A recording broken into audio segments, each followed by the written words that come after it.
Well, good, everybody. Can y'all hear me? Wasn't supposed to go straight to there, but here we are. Yeah. I can see y'all can see me. Cool. Let me check everything on the stream real quick.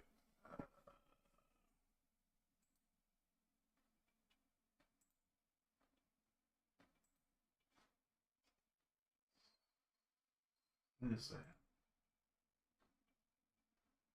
There we go.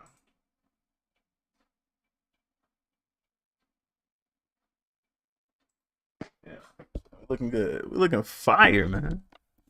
My hat looking crazy though. Hope y'all don't care.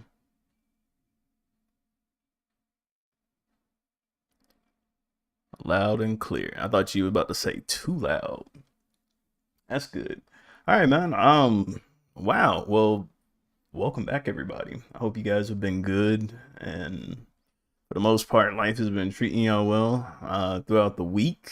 I ain't seen y'all in 7 days, which honestly, to me, I'm not gonna lie to y'all, 7 days feels like a day to me. But yeah, I'm gonna get right to it, man. Today we're gonna start with doing our little training art, man. We getting back into it. We're gonna be studying anatomy so we can try to improve on the manga art here. So we're gonna be doing that. I got to catch up on a little bit on Monsters We Make the line, so we're gonna be talking about that a little bit later on. I gave y'all a schedule because I gotta start doing this so I can get stuff done. That was one thing I noticed when I wasn't streaming a lot is my time management. I want even right now. Really good reason for that. Um, Number one, I was trying to get everything working. I kept glitching out, and that wasn't gonna work, man. So, um, yeah, we had to fix that. I fixed that, so that was the only thing holding me back, man. I swear, it's always something though. You know what I'm saying? It's always something. Yeah, we back, man. Can y'all hear that? Can y'all hear the He's back. Can y'all hear that? Cause I can't. I'm gonna have to fix that. I think that's a blurb, but whole different thing for a whole nother time. Probably not gonna fix it today. But yeah, man. Surprise! I'm on YouTube and I'm on Twitch. We're doing both at the same time. You feel me, right? Um, so that's cool. That's really cool. You didn't hear it? Oh, okay. Yeah, we're gonna have to go to Blurp and see what's going up. I believe Blurp and sound alerts. So let's see. Yeah, they reached out to me like via email one time. It was like your account has been deactivated. I was like, whoops. Oh man. But yeah, let me check how everything running. Yeah, ever since I got my GPU too, dog, man, everything's been running smooth. Like, it's not too many times I can do the stream and do a whole bunch of other stuff and whatnot without it doing something weird. So that was really cool. But yeah, man, I'll figure it out here in a minute. But I wanted to go ahead and let you guys know how we're gonna be tackling the anatomy and whatnot. What's up? Yo, yeah, I know how that is, man. But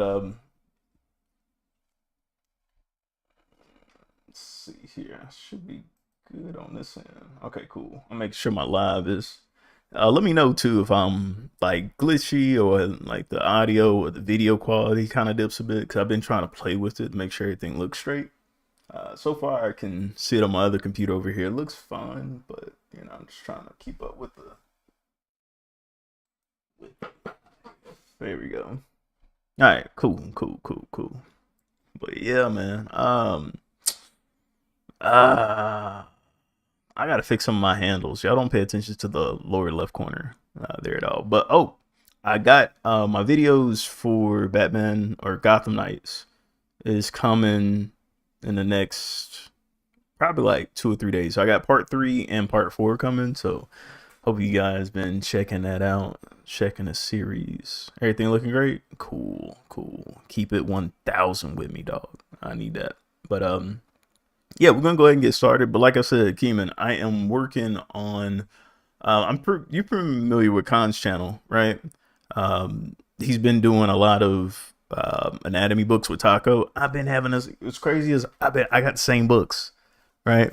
So I've been drawing. I just haven't been animating them, dog. So yeah. So for the most part, if you're on YouTube, you guys can see the thumbnail. I know what that looks like. But yeah, doggy dog.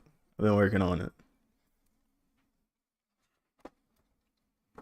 It's pretty informative too, man. It does, you know what? He is right though. It does work well with doing animations. I did it mostly so I could just find some fast ways. So when I'm having most of the time, you guys know I'll use 3D models, but most of the time I'll use 3D models just because there's not a shortcut in my brain to say, oh, where does that go? Like I use a 3D model like a Google search. You know what I'm saying? So like anytime like I'm thinking I'm missing some part of the underpit or something like that, I'll grab the 3D model to kind of tell me where it is. This is kind of helping me fill in that gap. So I could use 3D models less a little bit. So as you can see, it's kind of teaching you a variety of kind of tips right here, like the V-neck. And I've kind of known this one for a long time. I've kind of used it for a while. But let's see, I got any others here. Yeah, this is the last one I done did. But yeah, if you guys want me to go through and animate these two, I don't think I am. I think that's a little overdoing it, at least for me and whatnot. Because there's so many other things I got to get done for you guys. But yeah, I've been working on that, and I had some other books that I was looking at. It just kind of helped me with structure and see if I can go back here. I was gonna see if I can find ones that I want to show you. I think I showed you guys some. Yeah, I showed you some last week on just how, like, just drawing heads and just understanding thirds and whatnot, or just understanding halves. So those are really good things to do. But yeah, man, I got about like an hour and a half to go for this, and what we'll do is we'll tackle. Let me go to the schedule.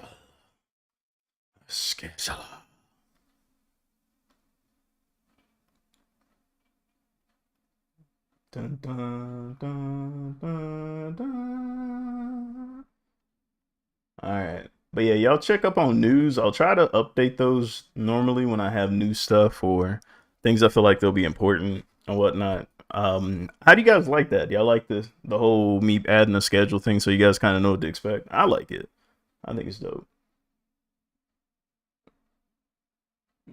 Okay. Yeah, so it was from, honestly, it was from 6:10 to 7:30, which we did not do that. Oof. So that's not a lot. Okay. Yeah, so we're gonna go for about 20 minutes. Get some study cycles in. Okay, cool. So we'll go for about 20 minutes here. So that is from 6:45 to about 7:05. Yeah, 7:05. Yep. Think it's pretty cool. Hey, appreciate that, man. Yes, sir. We getting it. We getting it how we live it, dog. That's what we trying to do anyway. Let me see if this still works. Y'all remember this? Oh yeah, yeah. So I gotta fix that. Remember, it used to be like I could like fade myself out. We'd be like jamming and whatnot. Hey, that one looks kind of weird right now. I was like mad in this one, like, hey, you talking to me? You talking to me? No, I came across him and whatnot. Anyway, let's go ahead and start drawing, y'all. Enough of the. I could have sworn the line was in here for a second. There you go. Sup Lex Ron. What's good with you? What's good with you, dog?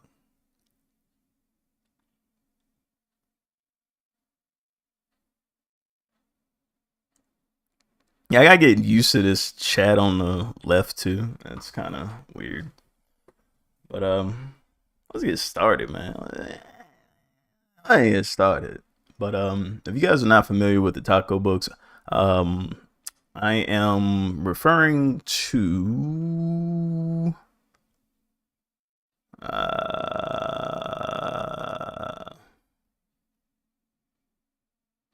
was a long pause.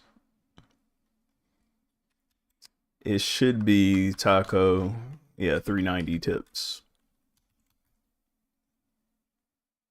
Yeah.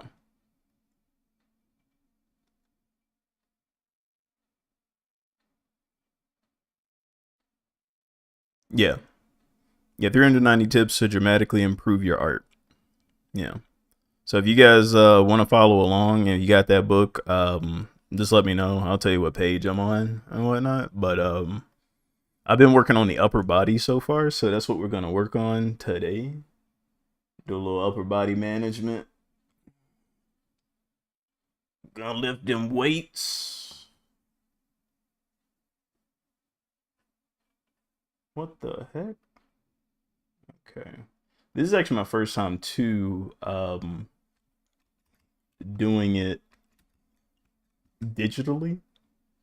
I have not I've been most of you guys know. If you don't know, I tend, when it comes to any type of studies, I tend to go hand drawn for the most part because I don't know why, I just learn better that way. I learn techniques better.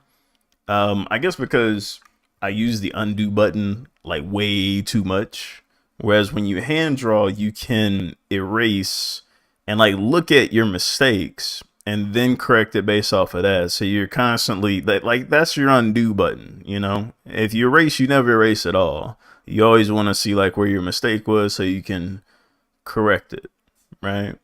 So that's kind of been my thing over the years as far as like how I've drawn, but I don't know. How do you guys, Delon, how do you be studying, bro? What about you, Keeman? What do y'all be kind of doing to study? What's y'all go-tos? It's been a minute, so I got to ask these questions. I'm like starting over, to be honest.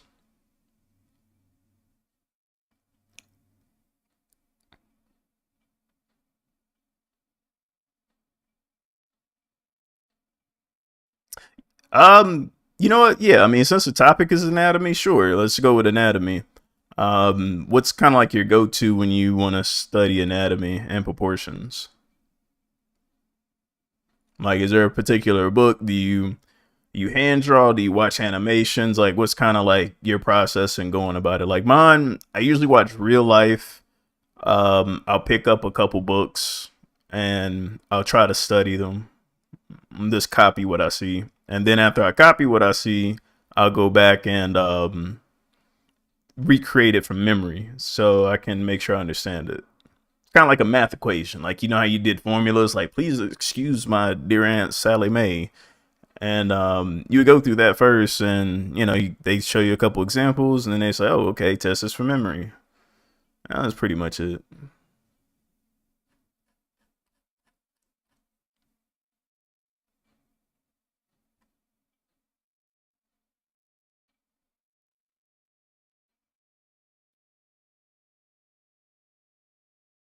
You study yourself. Yeah, I guess I've done studies of myself before. I guess I just like the idea of searching for it. I don't know. This has been in me. It's a cool idea though. I mean, I know Ross draws. I don't know if that's how he studies, but a lot of his artwork comes from how he poses with himself, and he kind of like morphs himself out of that. So I think it's real creative to do that.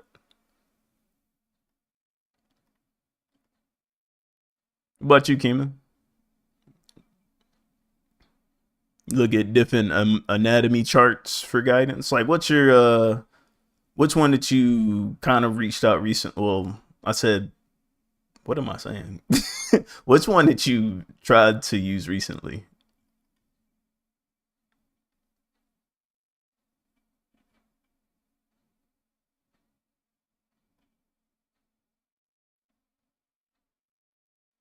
Kobe? Where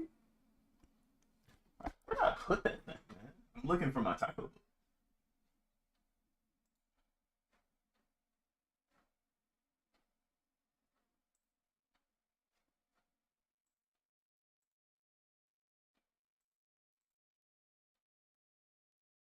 Oh, it's under downloads.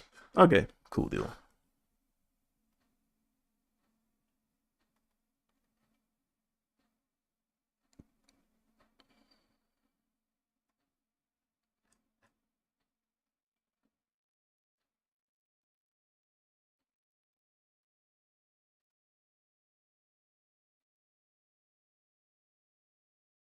Oh, not bad downloads.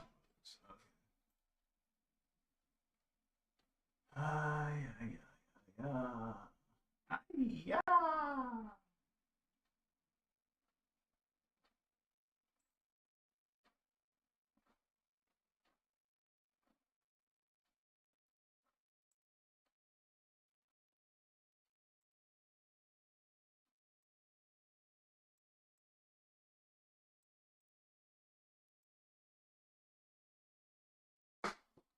All right, I found it. Yep.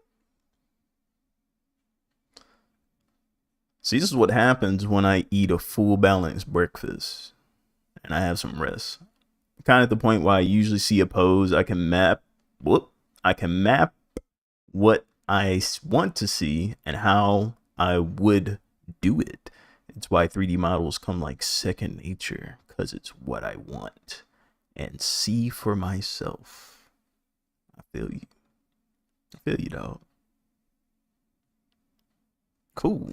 Yeah, I definitely shared in the Discord. Doggy dog. Um. Okay, now that I got it, we got to go back to taco. All right, picking up taco meat. Pause. Now unpause. But yeah, picking up taco meat, and we're gonna draw some upper body action. I'll quickly like overview some of the things I know from memory. This will be a good exercise for me to make sure I know what I'm talking about. Of course I'd show you guys these books, but you know, heal. I can't do that.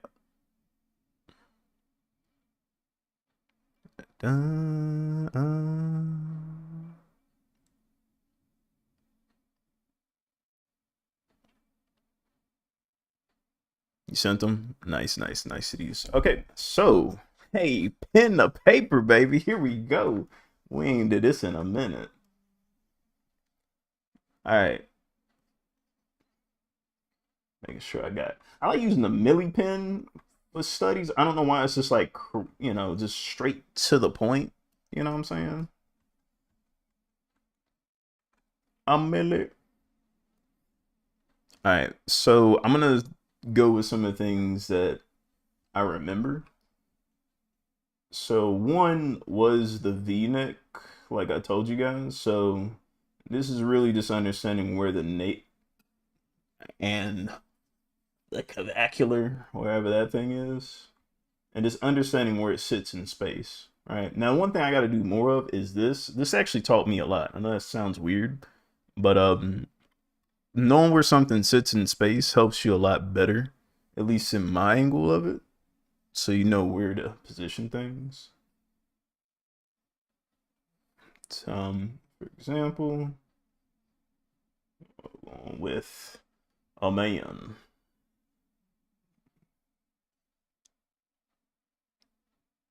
Okay. And then this is again, this roughity rough. Nothing serious. You know what I'm saying?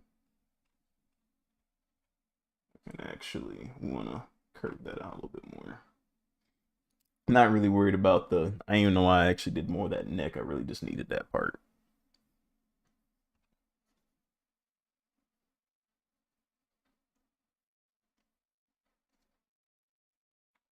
Yeah. So that's one part. So we're gonna move this to the side. That's one thing I learned. The other thing was the shoulder, and to my DMs, appreciate it. Was the how can I put it? This part of your shoulder. I don't know what to call this, but is essentially you make what's like a diamond shape, or like on Vessa's stream, small diamond. You know, if you know, you know. So essentially, you got a little small diamond, right? And from here, it's where you can build out your character just like that. Boom. And this is where we're looking from overhead, right? So just like that, we already have a back from the upper part of the body. Right? So if I would have put this more in practice and actually had a face here, it'd be more like boom, egg shape. I'm going Dr. Eggman. Nose here. Boom. Bada bing bada pow. And there you go. Somebody looking at you from below. You know, you can see what I'm saying? So already out of that little diamond, you can get some work in. So the last thing was the collarbone that I did, and that was more. And even like I said, even doing this has helped me draw faster. You know what I'm saying? Like that's why I did enjoy doing it, because now when I come to do these things, I'm a lot more confident about where I'm going. So highly recommend it. So now we're gonna take a little bit of everything we knew here. I'm going with the V. So that knows where we're right here. On our shoulder.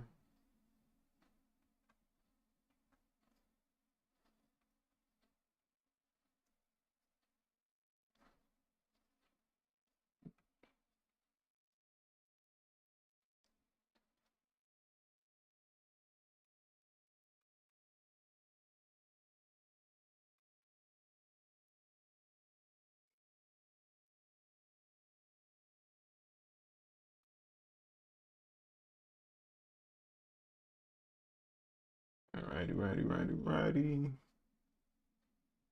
All right, so the collarbone would show this expression here. So we want to pull it up some, right? And I'm pull up the bone.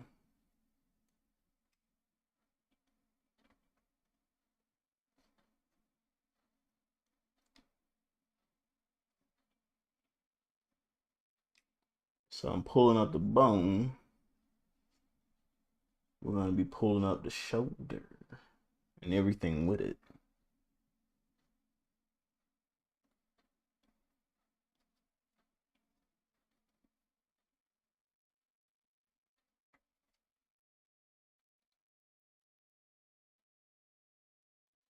So you can already kind of see how that helps in those directions as well.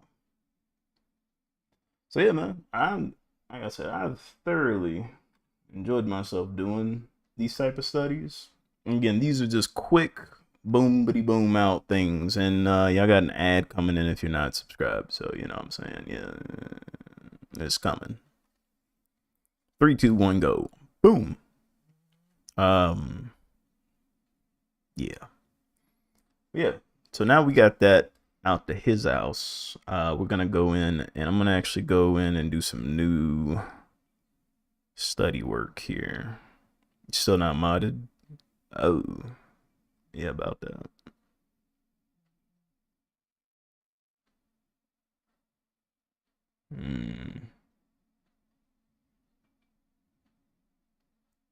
All we got is Oh yeah, I forgot. See, it's been so long. I know where to go.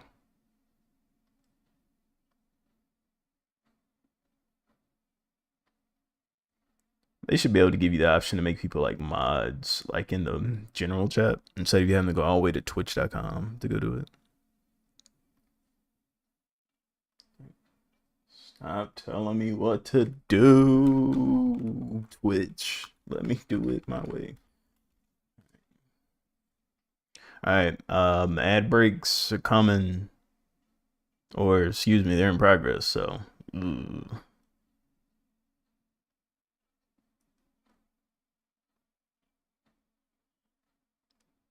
hey, I heard that one, but it did not appear. I did hear Nani.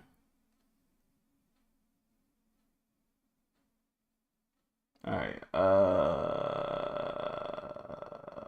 go to my creative dashboard where I get it in. Why I'm gonna make a mod in.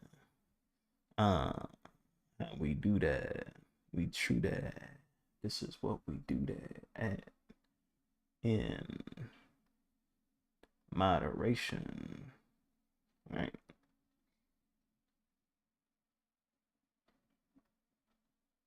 Here we go.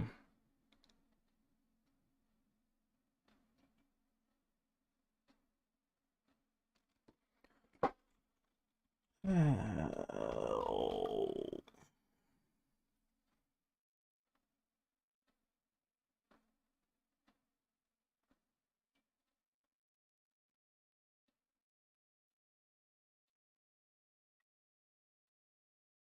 Never change, never change.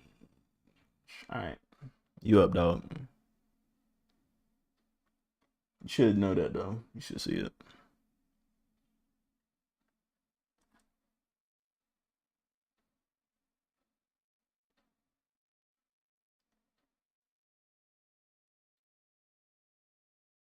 But where am I at? Okay. All right.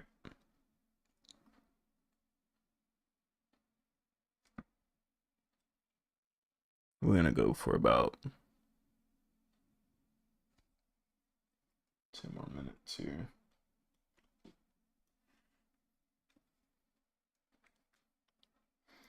All right, so this one, I can already see this is kind of telling us how to work with distance with a character. So like when you move, like where does the shoulders kind of reside, and how far apart are they from the head as you turn around, because it gets smaller as far as like when you draw and whatnot. So that's what we're gonna be doing today here. Yep.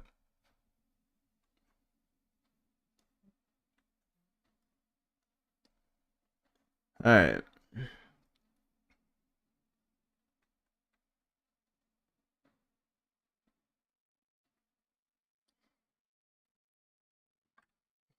Another thing I've been trying to get better at doing is drawing bigger.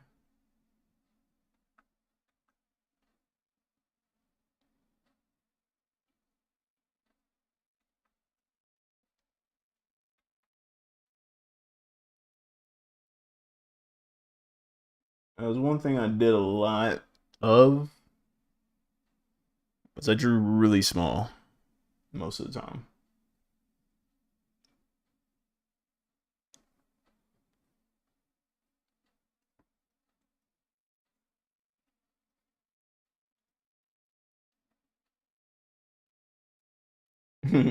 For real. Apparently, Stream Elements don't think so too, because this show didn't play it. I was like, darn it. Hmm.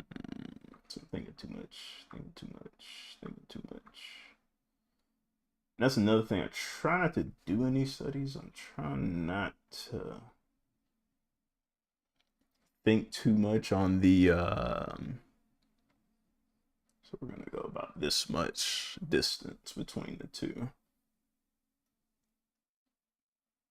so from our studies, we know it's best to do it this way. All right.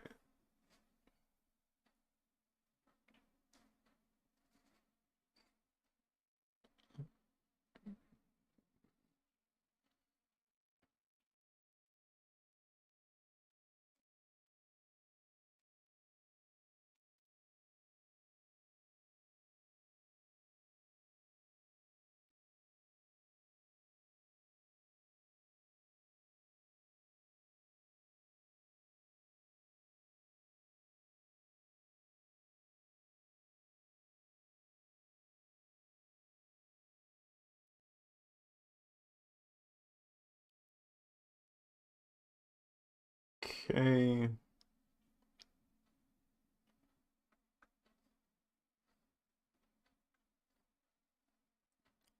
For me, I feel like I need to do this a couple times.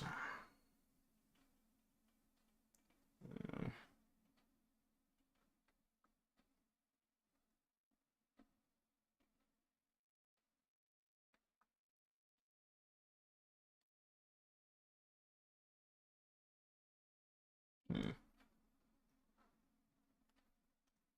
It's definitely not cut and dry like that. It's an interesting thing about the muscle when it comes right there. One thing I like about these breakdowns is how it chooses to separate the muscles. Because like once you get this down pat, it gets so I feel like it gets so easy to move things around because you're taking them down to really just basic shapes.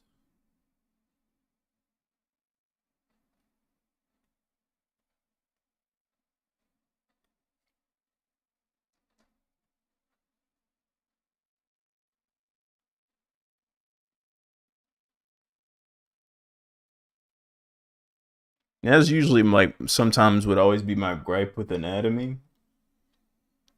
It always just felt like it was just so many lines going everywhere. Like I would just get lost in translation. Like I don't even know what this muscle is, bro. It's like a line between another line. What is that? It's the Eufen Smurfs Evil Incorporated muscle, right? After hours. Like I don't know what this thing is.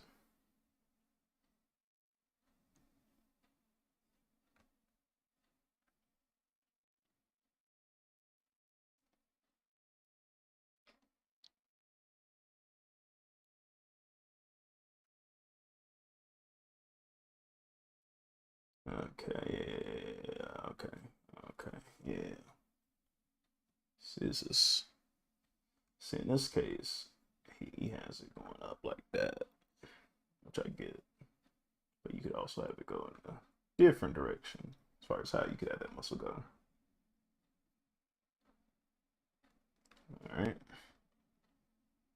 Another thing I've been trying to get better at is not scratching when I draw. And I guess you guys are familiar with scratching is like when you do this. That's why I feel like the Millie pen kind of helps me. I feel a lot more confident when I use it. So we're gonna do one with this one. I'm gonna do another one with the Millie pen just to see how I feel about it.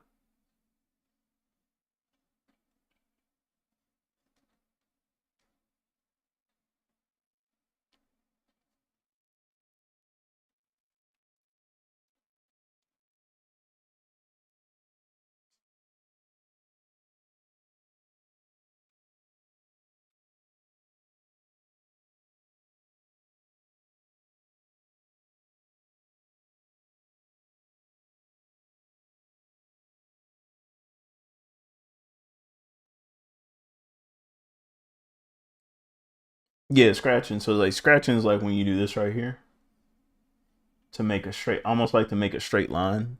Well, not to as you're drawing, instead of just doing this right here, like drawing a circle, you kind of do this kind of thing right here,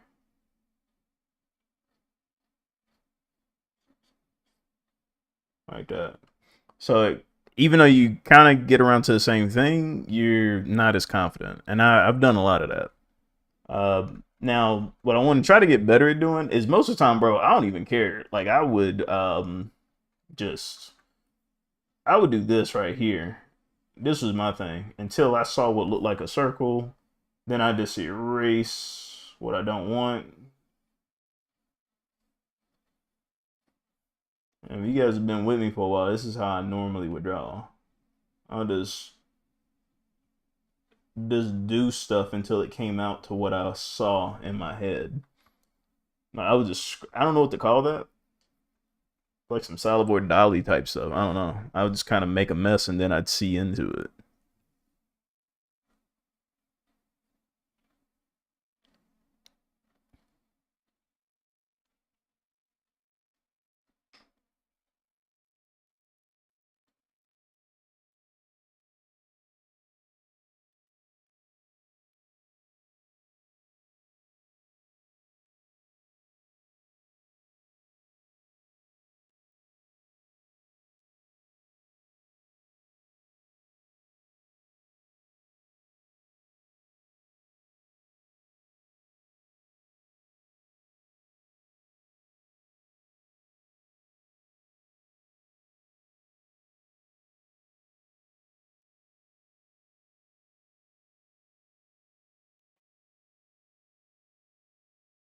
All right.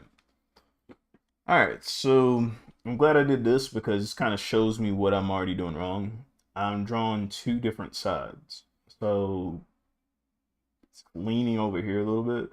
It needs to go over here. So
okay, that's where it comes from right there. It was never even to begin with.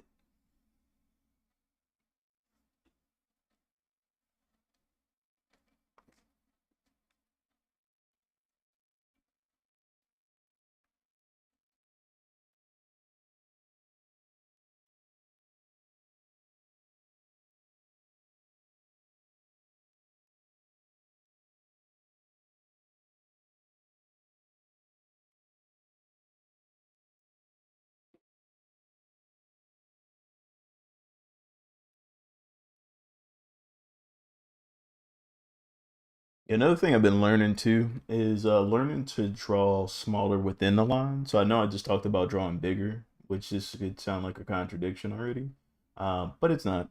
It's if you think so, you're awesome. I was gonna say anything bad, but it's more of like I would tend to draw small, but then my eyes would be too big, right, for the character. But when I would draw too big, my eyes would be also either too big. I would make them too big or way too small. So it's like finding that middle ground. It was actually easier to make it smaller, to be honest. And then just drawing guidelines.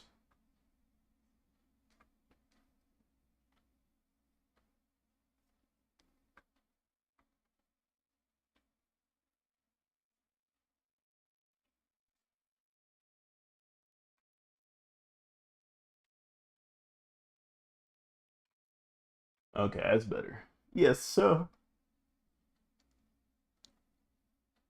yeah, I actually need to fix this part. That's supposed to happen right here. Oh yeah, I learned how to draw like knowing when the eyes are messed up Like if he's standing looking at you straight, the trick here is always go in half. So like to draw a head, just go in half of this line, which is right here. I think maybe, maybe not. And that's where you do your first cross. So this is where the eyes will go.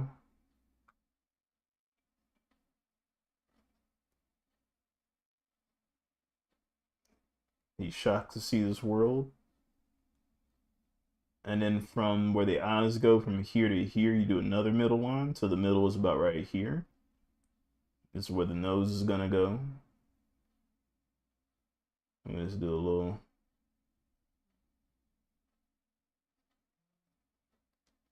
And then from here to here is where the mouth is gonna go.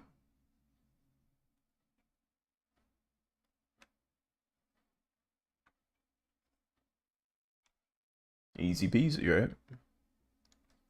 So no matter what face you get, as long as you remember that, your face will, your face will generally always be proportional. And just as you kind of get better at that, you just eye it out without seeing the hey,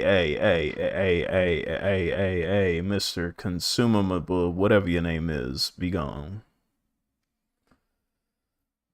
I got my mod tools up, Keeman. I didn't know if y'all was gonna be here or not, so I had already had my mod tools prepared. So somebody came in. I got them.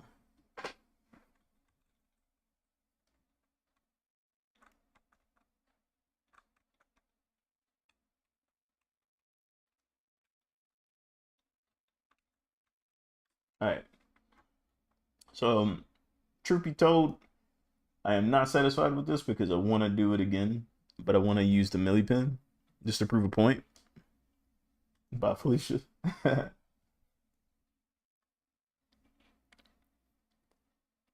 Yo, you know what I want? I want I'm gonna get a soundboard that has like Yu-Gi-Oh! That says you activated my trap card. And then send them to the shadow realm. Oh man. Be gone to the shadow realm. Good night.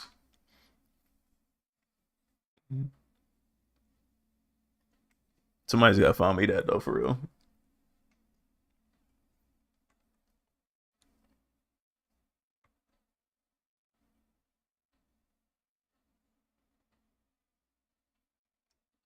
Right.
All right, once I'm gonna get this show, I'm gonna take a little a little breakity break. How's that sound?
Yes, sir. Now, even though this has got some shake weight to it, it's still for me. I feel a little bit more confident about it than when I did this one. So you can already kind of tell the difference in comparison.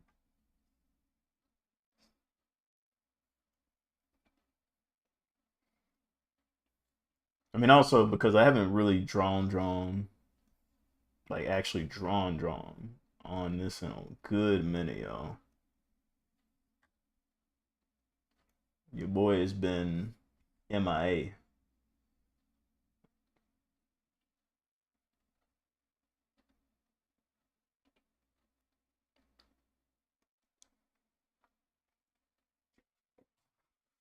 All right.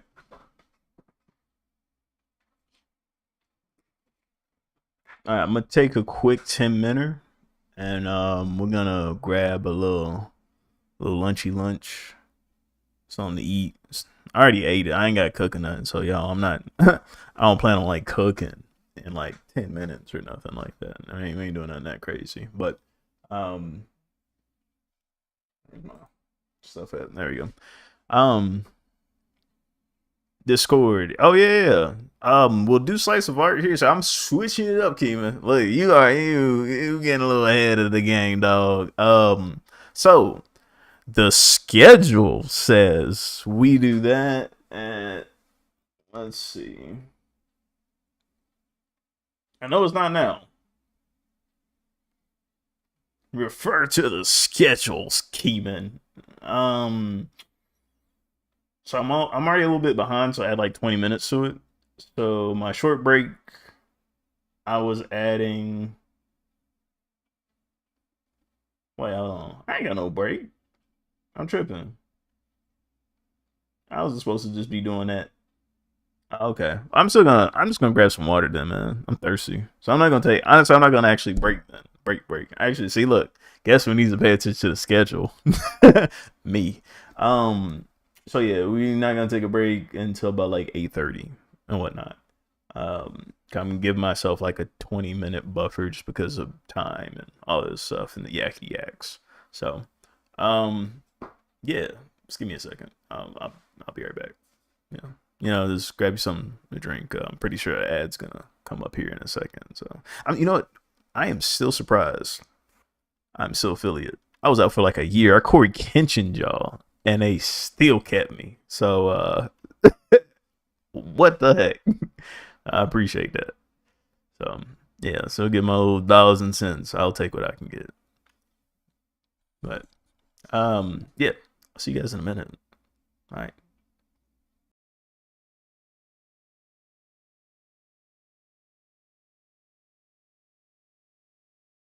Saying it was this.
We are back. I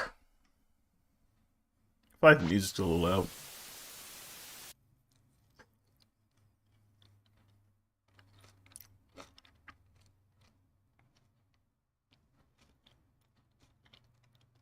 Yeah. Wow.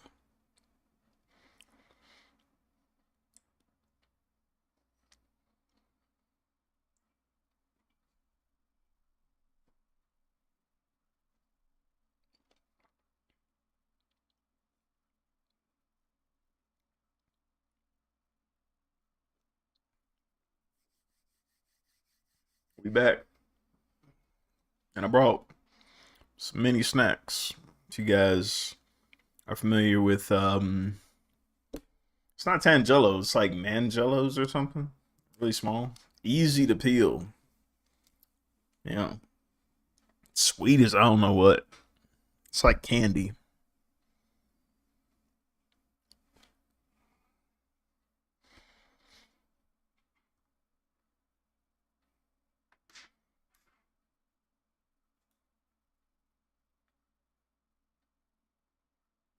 All right.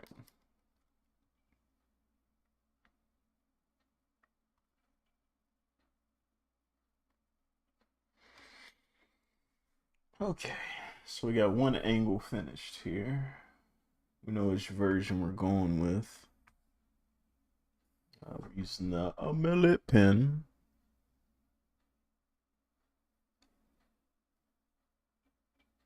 And one thing I also learned with hold on.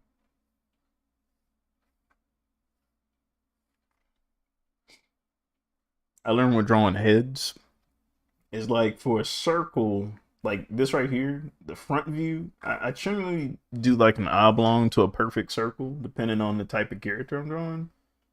Man, my accent came out heavy on that, but depending on the character I'm drawing, I'll do that. So kind of like perfect circle, boom for that.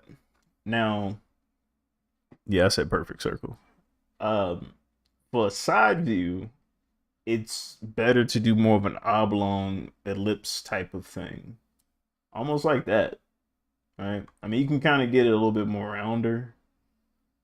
Now we're just trying to shape it up with this one, so it's like the same. Kind of do something like that, right? So this helps you out is okay. So we do a face, boom.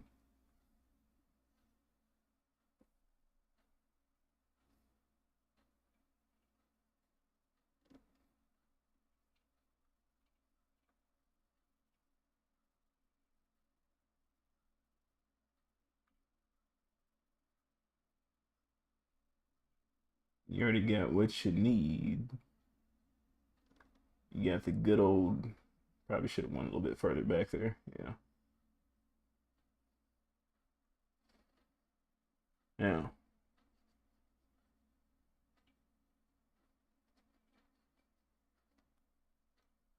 you got your ear,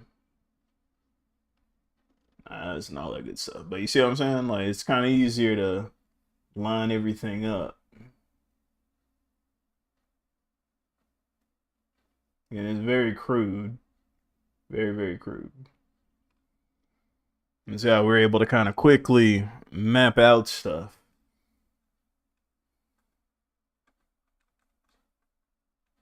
So that was one of the things I did learn was just making sure I use like a ellipse when I use more of a either a side view or a quarter view, which is what I'm doing right now. So we got that. Boom. We're gonna be going down here. Going pretty much all the way down. Right? I'm gonna push that down right there. You know, I should have did that little Momo. You know what I'm saying? Probably need to push this head down.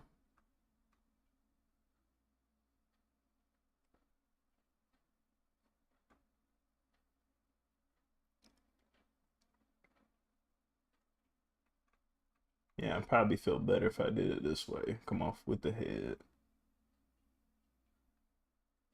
That's interesting. Guess I'm not gonna get it exactly without it not looking weird. All right, well, let's approach this confidently though. Like we already know what we're doing, but we really don't.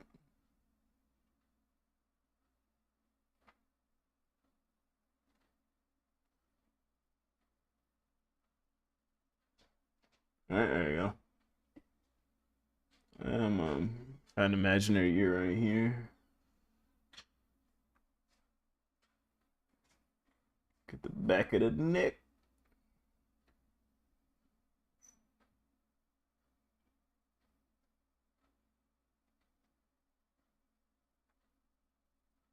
All right, remember the training so far. Go with the V-neck first so we know where. So this one's important because instead of, we're going to have a shorter uh, torso here, or and also shorter shoulder on this side.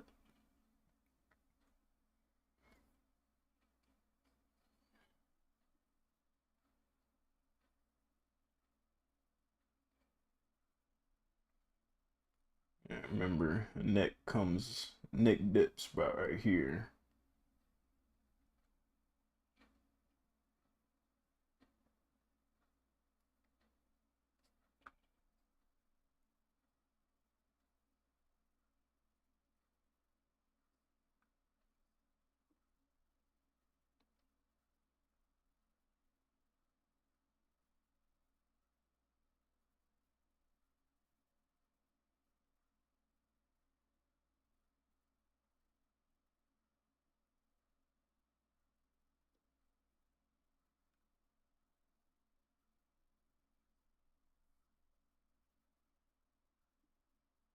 Yo, what's good, Chaos? How you doing?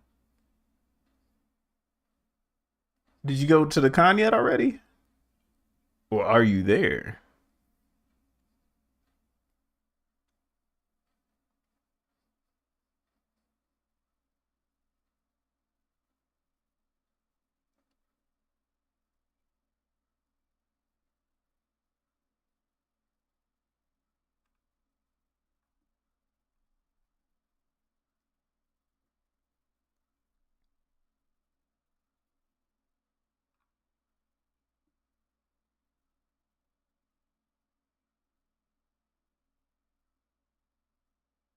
Nice. That's what's up. Yeah, today I'm just drawing, doing some anatomy. I think I told you guys. I think I told you last night. Doing training arc situation. Um, Trying to get back into the groove of drawing because I haven't keep 100 with you. I haven't done it, and at least consistently in a good moment. You know. So it feels good. I don't lie. It does feel good to do.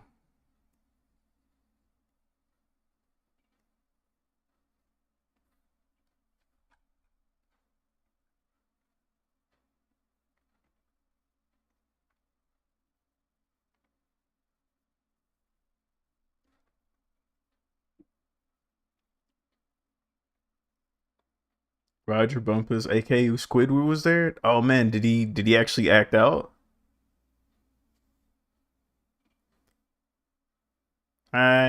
My aching tentacles. Yeah, the older I get, the more I relate with Squidward. Heavy.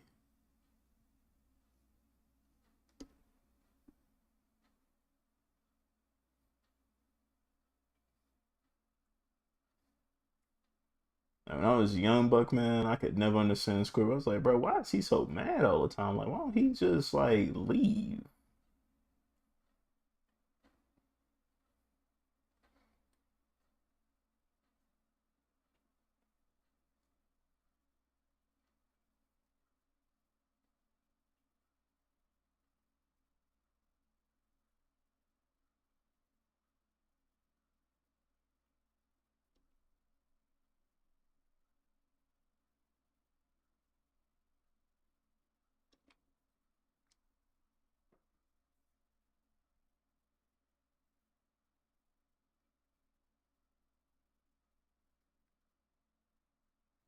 Nice. That's always good, man.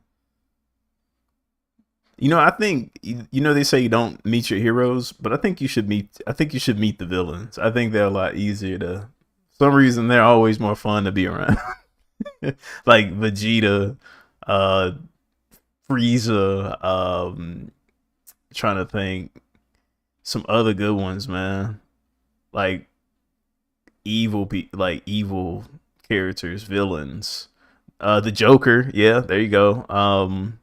But for the Batman, he's also a cool person to meet too. So I mean, there's that. So sometimes you get both. Nice. Yeah, nah, I'm down. We have a con. We have a con, Queens Anime Con in Charlotte. Um, I'm not sure the date. I forget, but I might go. I might go.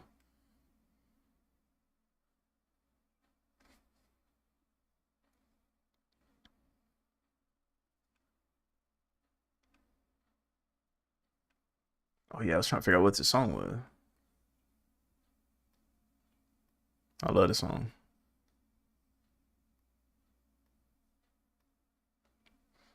Feeling glow.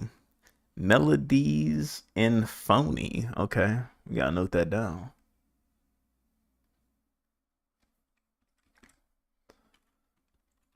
Feeling glow. Yeah, glow. Oh, feeling low. Oh, why you feeling low? This don't feel like low. Melodies and phony. Rain down on me. Oh, it's terrible.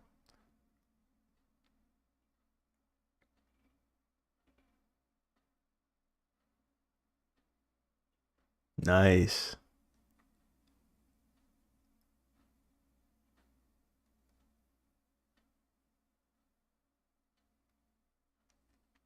Yeah, man. I'd love to meet I'm trying to think. If I could meet any animated character. I mean, I would love to meet this is gonna sound like off the wall, but I just like how fun they sound. I would love to meet Beast Boy's character. I'd love to meet Rock Lee's character and Mike Guy's character. And Jiraiya's character. Love to meet all those. Um some of them are like too famous.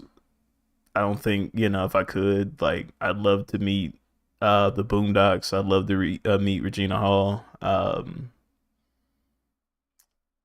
Samuel Jackson when he did Afro. Um, so many, man, so many.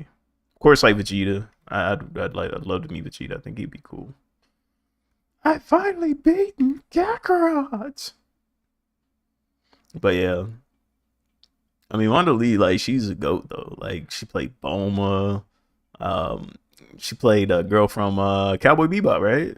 And she plays Yodoichi, right? She does play Yodoichi.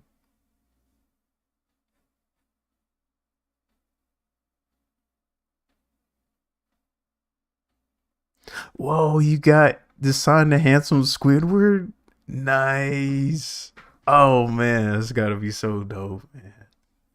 See, I gotta come with some stuff, man. Like I gotta come with something raw. Like I don't want to take things. I want to go up there like a fan. I don't want to go up there and take like my work. Like, hey man, I drew this. Can you sign it? No, I want to take some like paraphernalia, dog. Like something that will go farther than me. I'm gonna get like a manga book or something and get that joint signed. She was Faye Yodoichi, Detective Conan, Queen Serenity from Sailor Moon. Oh yeah, I forgot that. And she was Fushigi Fushigi Yugi.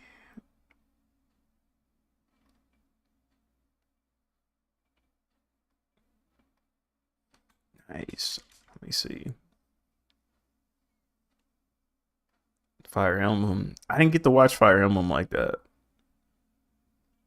If they made a series, I've rarely played the games. I honestly just remember Fire Emblem from Smash Brothers. I know that's sad. Man, okay, I just looked up Fuji Yugi. Man, what happened, man? What happened to Shoujo? What happened to slice of life stories, man? Like, was that just a mid 2000s thing, man? Like, is that where it stopped? Like, who remembers Fruits Basket? You know what I'm saying? Like, I actually low key miss those times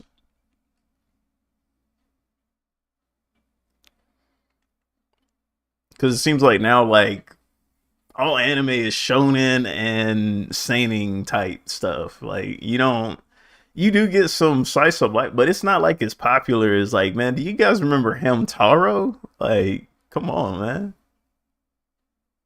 Yeah, see, I go, hey, look, and see, things I didn't read it. I was just around. I read a little bit of it, but I was just around the homies who did. I had some ladies who read manga and whatnot, and they read shojo. Um, So I picked it up, and it just felt like soap operas for me. I'm a young dude at the time. I don't care, but it was still cool to see. Like, you know what I'm saying? Like, now I ain't gonna lie. Hey, hey, hold on. The secret is between this stream. I used to enjoy the heck out of Hamtaro. I think I was like 17 years old. I used to love some Hamtaro. See, I forget when Hamtaro. When did Hamtaro come out?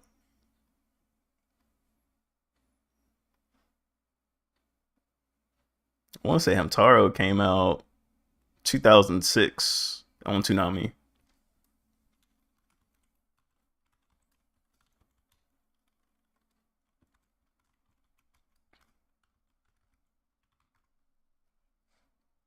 Oh, never mind. Dang, see, I am old. Old, old. Okay. It originally premiered on Cartoon Network's Tsunami Block in 2002. I was 12.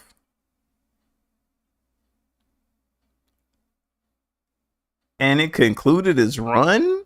Ain't no way. I remember Hamtaro going on way longer than that. I was not just 12 when Hamtaro came out. Nah, dog. Hamtaro felt like it went on for a good minute. Oh man, this has got to be a Mandela effect. Yo, Hamtaro did not end in 2002. Did it? I don't remember that. Yeah, I don't remember that.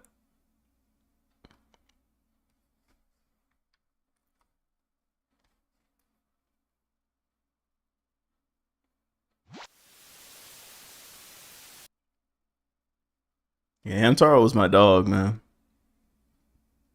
I literally got a hamster because of Hamtaro. I literally went off the diet that Hamtaro was eating, like all the things that they like. And because we didn't have the internet yet, that's what I just thought all hamsters like to eat.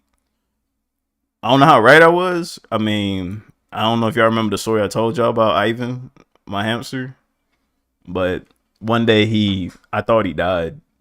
And yeah, so I buried him. And it turns out later, like literally, like this is recently, I figured out that hamsters can go in pre-hibernation and it looks like they die. And like, cause I was poking him and everything. I was like, Ivan, no, wake up, Ivan. And so I gave him like a day or two just to make sure. And he didn't wake up. I was like, oh, he's dead. And I buried him. And I was like, yeah, the hibernation can go off like a couple days. Yeah, yeah, yeah, for real. So yeah, man, like I felt super sad after that because my cousin he actually bought it at the time for me and whatnot. And I was like, hey man, we're gonna share it every time you come to my house. Hey, he's yours, dog. I'll take care of him. Like that type of tip. So I felt so bad when he died because I felt like I let him down. And he was the same color as Hamtaro too. And thing was, I think Ivan was actually a girl, but I was treating him like a boy the entire time. I think Ivan was a girl. But yeah, it was a time to be alive, dog, man. It was I was thinking, hopefully, when I dug him, because I didn't think I dug that deep. When I put him in there, I was thinking, okay, maybe he might have gotten out and then lived a whole life outside. My dad talked me out of it. He was like, nah, man, he ain't had no air to breathe. He was dead. I was like, no. I was hoping he was alive, dog. You was supposed to give me some hope. And he said, I hope he's in a better place. Oh man.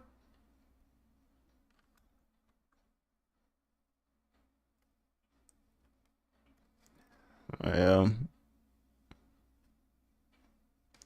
That's dope. You got a hamster too, man. It's crazy things that inspire us.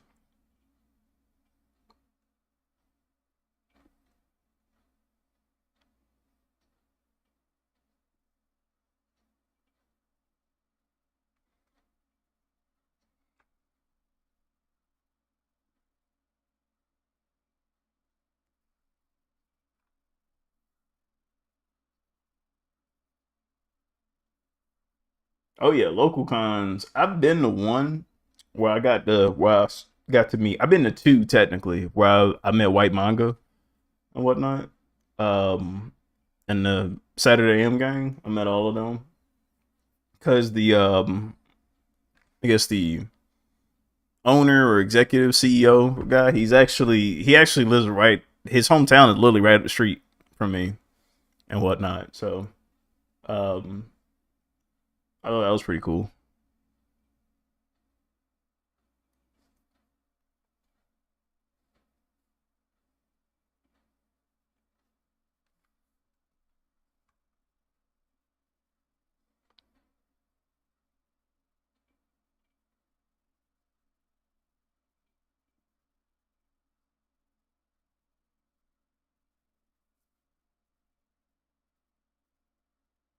Nice, nice. Okay, okay. Yeah,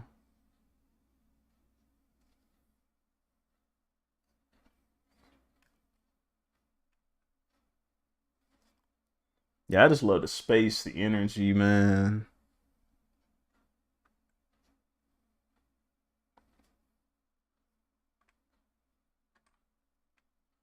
All right, so this is where we kind of draw a little smaller.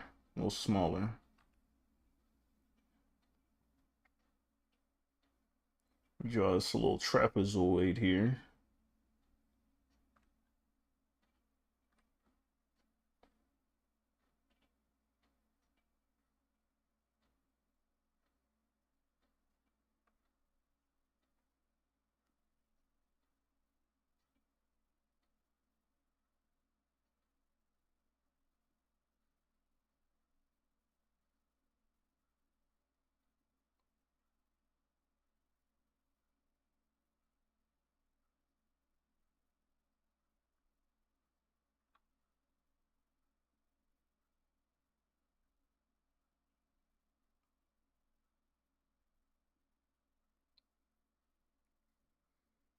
As a Porco Rosso. Well, I feel like that's some type of porcupine or something. I don't know what that is. About to find out though.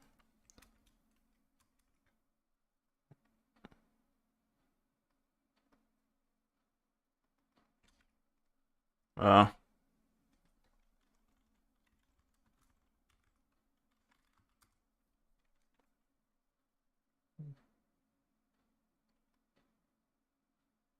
oh snap.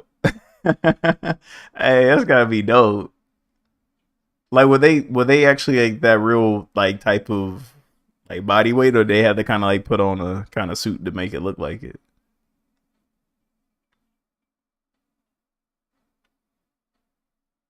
Yeah. What's going on, bro? Good to get you back. We got about 20 more minutes to go ahead and get these studies over with.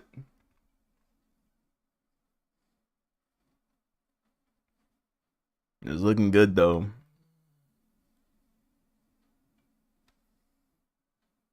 Oh yeah.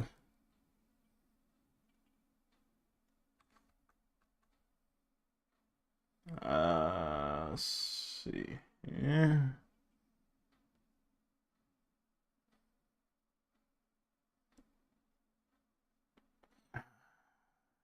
We got that right there. Boom.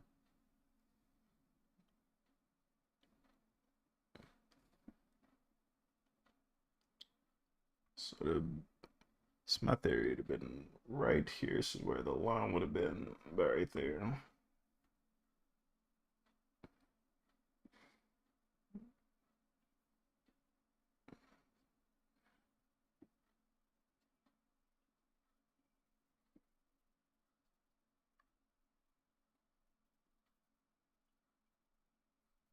Okay. Cool, cool, cool. Another thing I learned is breaking things up really helps. Like I tend to make spaces when I draw, and I find that my lines come out a lot more confidently.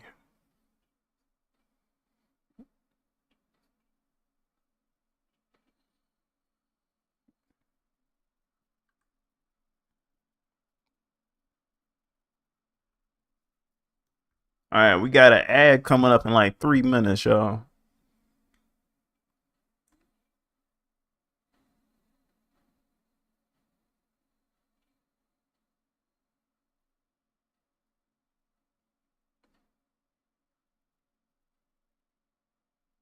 I was fitting to say, I've been here just staring, just staring. You ask me, okay, okay, okay, okay.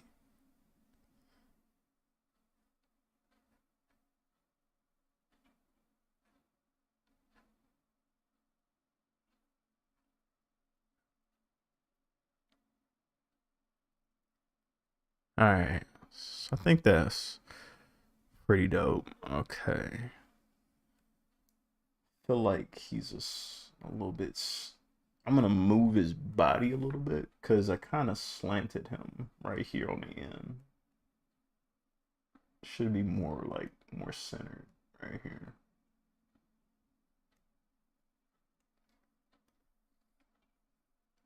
Because almost like he was sticking his stomach out.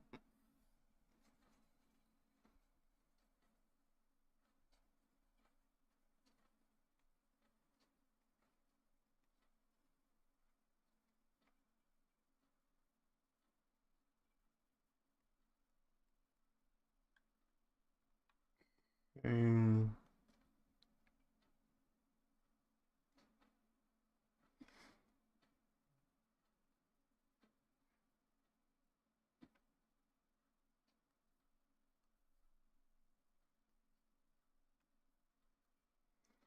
see how we're gonna do on this end. Got the hips here, and then the situation over here. Yeah, I forgot about that. Now,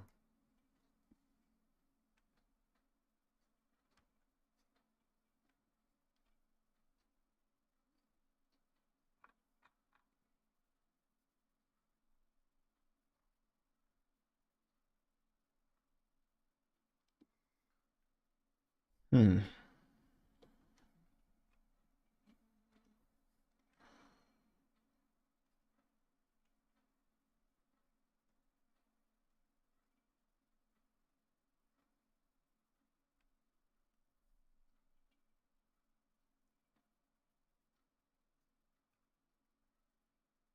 All right. Yes. Yes.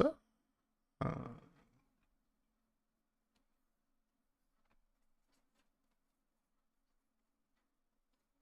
BRB. All right.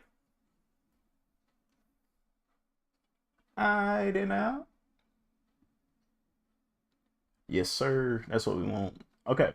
So that's looking good. Um. So from here, the distance between the neck and the end of the shoulder, right here,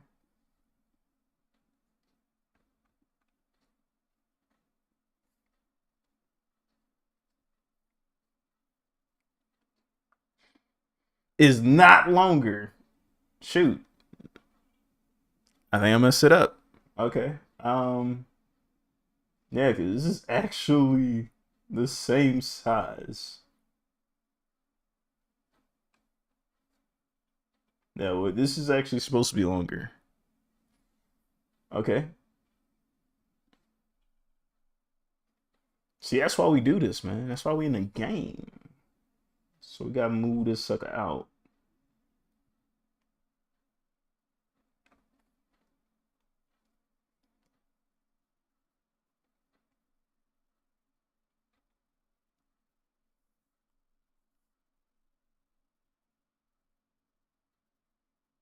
So it's about really right here is where I needed it to be. See what I'm saying?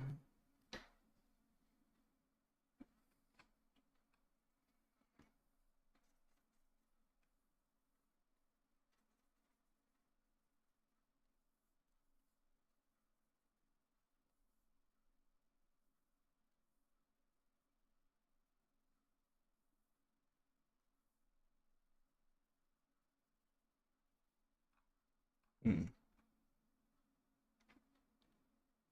That means This is gonna be bigger. Everything gonna be bigger.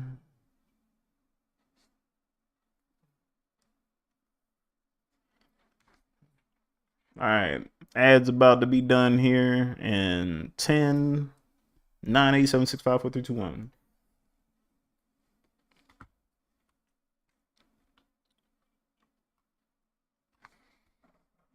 Give me an orange real quick.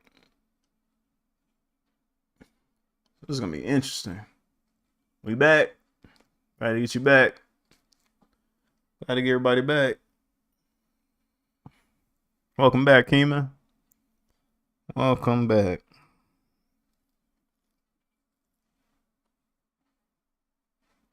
Look how easy these things are to peel, man. Whoa. You can really just pull them out. And that's it.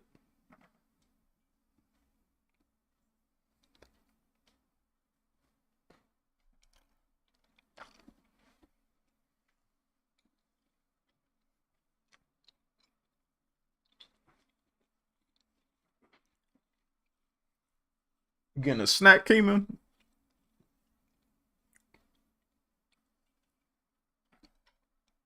Suplex chat.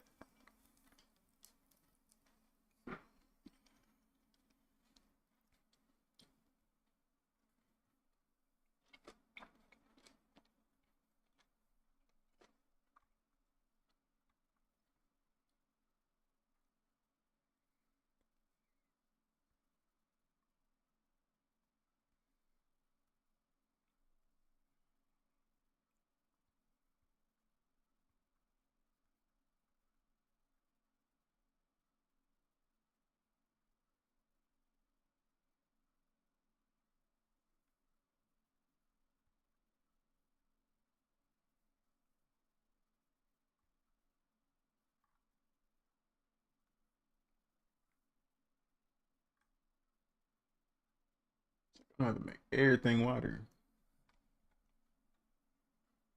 That was on me.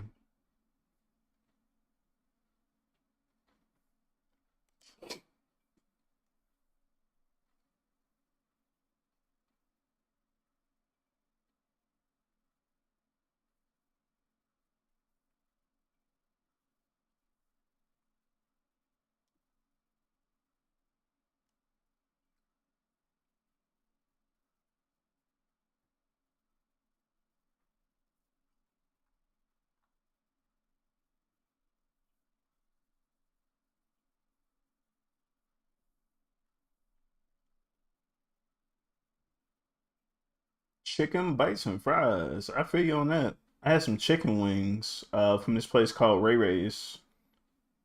Ray Ray's chicken. It's honestly when I ordered, I went through the drive-thru and they were like, "What's kicking?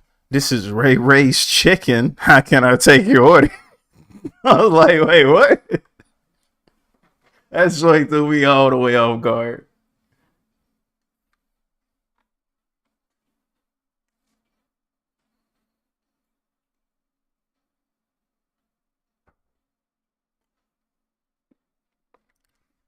Man, they gonna get tired of saying that, bro. I can't wait to get on there. I'm gonna get some depressed Squidward like character, like, "What's a kicking? It's Ray Ray's chicken. How can I help you?" Like, bro, that joint gonna be massive.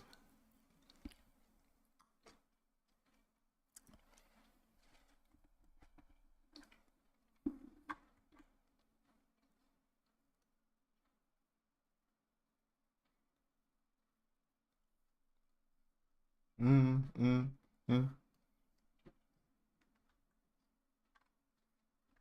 mm, mm, mm. Okay.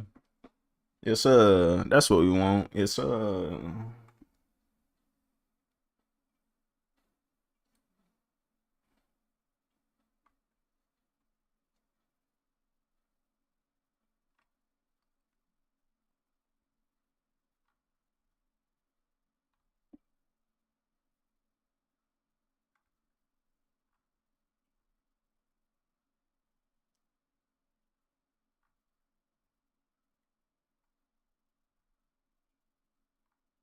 All right.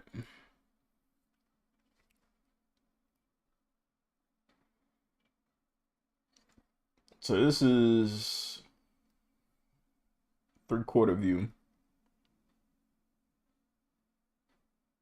That's more of a.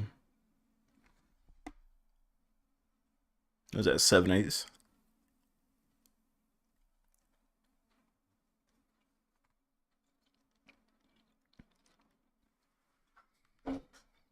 Yeah.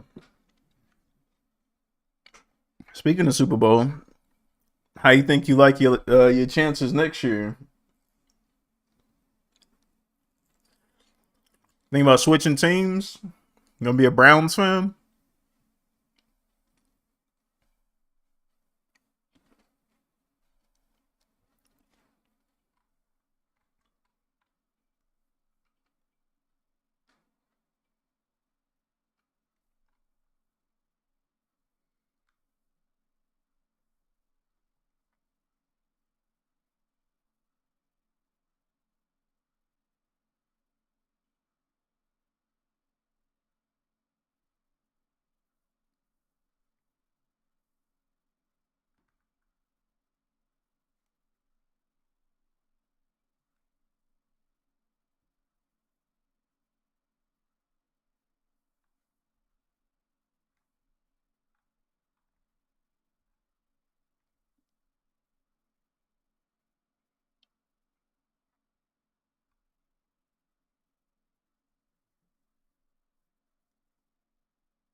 And then she got a new coach. Hey man, Cincinnati way. Y'all about like us. It kind of takes y'all a minute to like find gold, but then once y'all find it, it's like y'all mess it up. We do the same thing, man. It's like once you kind of find gold, you gotta know how to use it. And some teams know how to do it, some teams don't. I.e. Sam Darnold. Like Sam Darnold was gold this entire time, but the league was trying to convince everybody else that he was a scrub. Turns out they was wrong.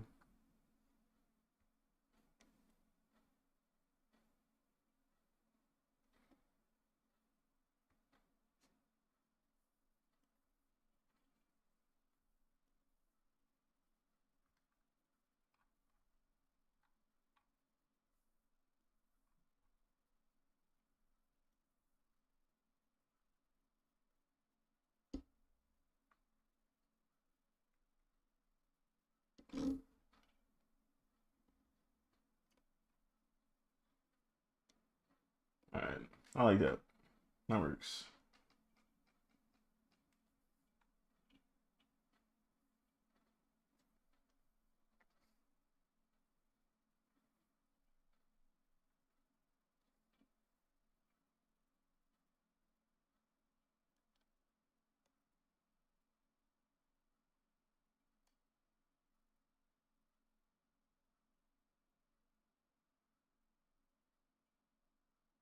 Yeah, that tells you everything you need to know, dog. That tells you everything you need to know. Every coach got fired except y'all's. Everybody. Like that's crazy. I forgot about that.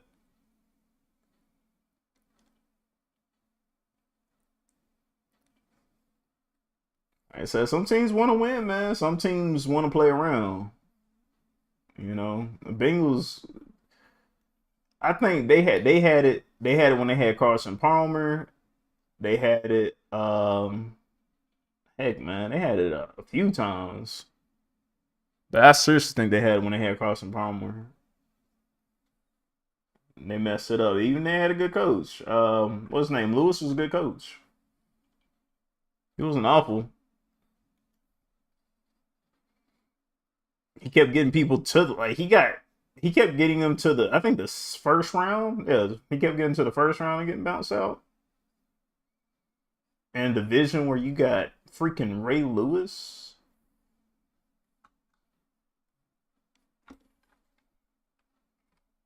He can hang his hat up on that now.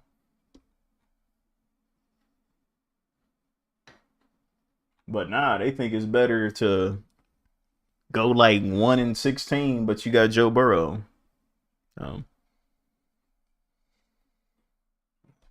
and they still ain't got no offensive line, man. Like Carolina did some, the reason why I'm talking smack dog. Look who my team is. You know what I'm saying? Like we made some minor improvements, right? We got us a, competent offensive line, and you saw what Bryce could do. Hey, bro, I told you that. I was like, hey, man, all he got to do is just get some time. I wasn't gonna give up on him. And I think he was gonna be Patrick Mahomes. Heck no, but I didn't think he was no bust either.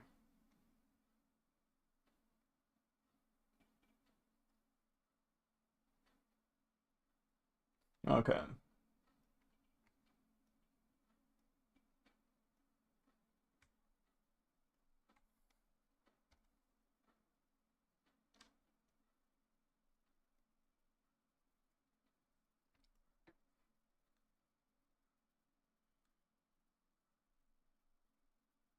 All right, we got about 5 more minutes before I take this break, y'all.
Man, I want to know who was the first person who found oranges, bro. Like, how do they know? Like, hey, man, let me get this orange looking thing. It's rough, but it's soft. Could be poisonous. I could die today. But hey, YOLO. Ate that mug and was like, the heavens have spoken.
Dun, dun, dun.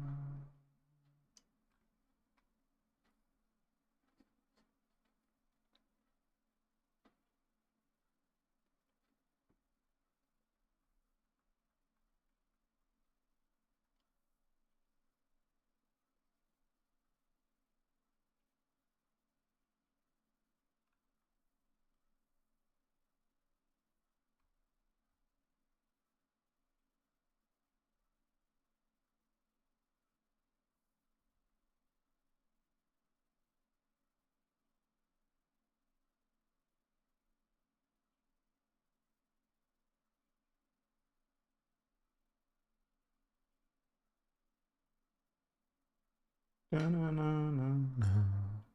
Mm, uh, uh.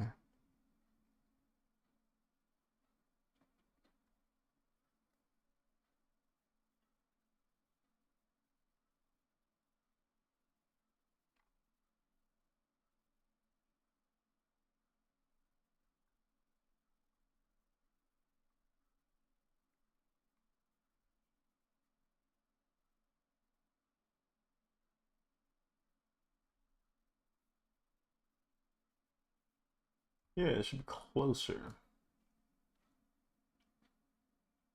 Yeah, if we're going that way, it's actually the other way around. I should be getting closer to.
All right, I'm sorry, I got real quiet, y'all.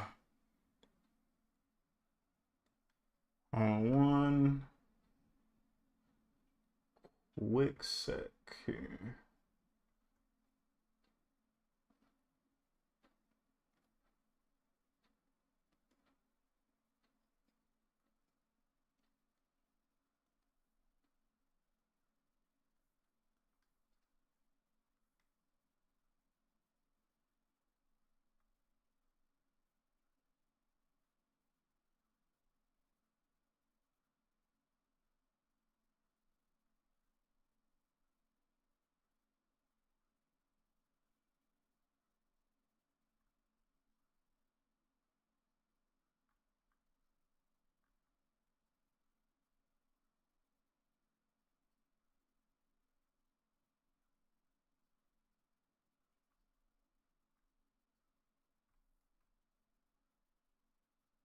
Yeah, buddy.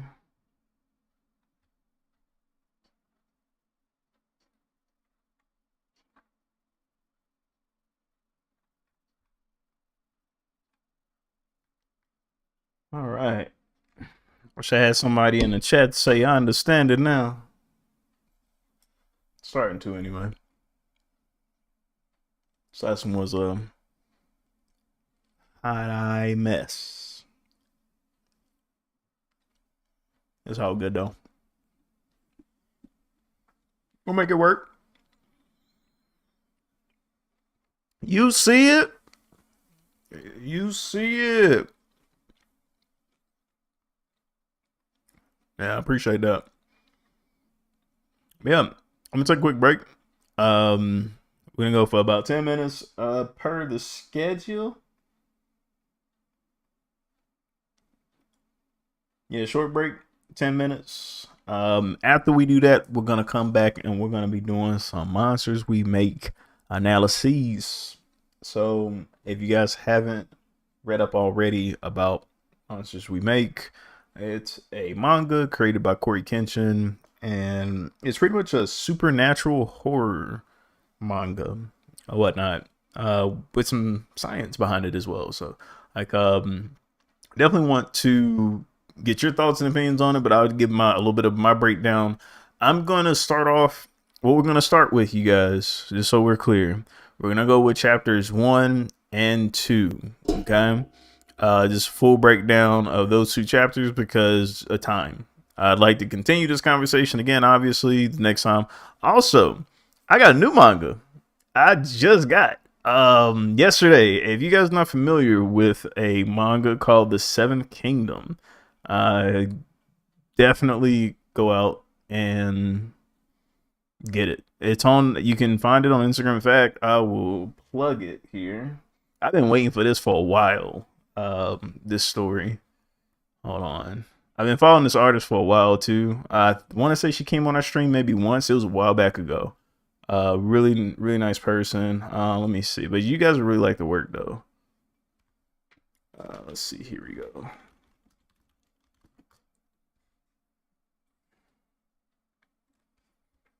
Dun dun dun. You guys may already know though. You guys might already know though, for sure, sure.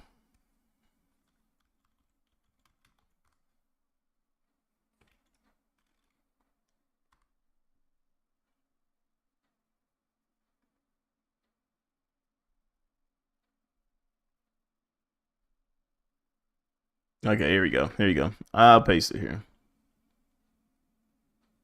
Hey. Yeah, it's supposed to get delivered, but I went to check my mailbox. It wasn't there, so I'm worried my neighbors got my book. So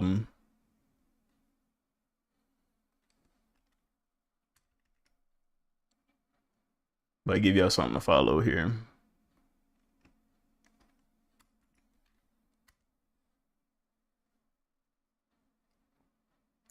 You got 3? Oh, you know about it?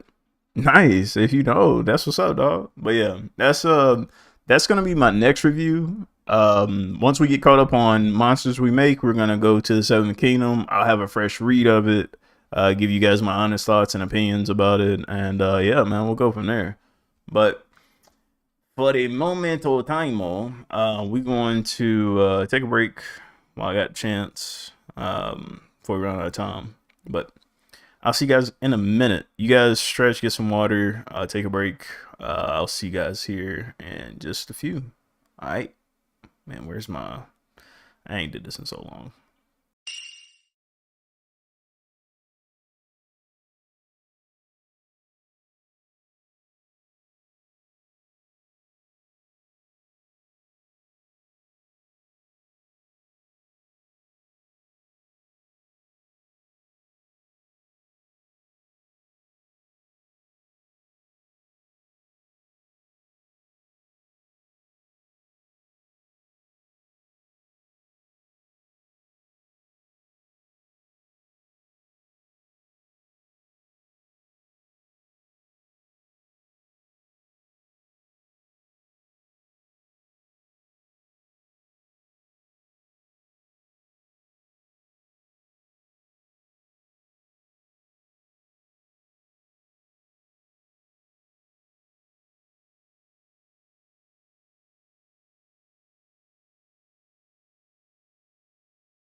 Yo, we are back. Wait for everybody to drop back in here. Let me know when you're back.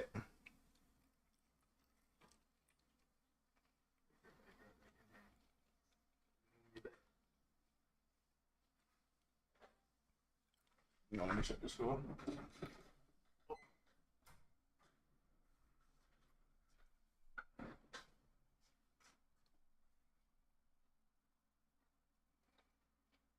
Miso soup.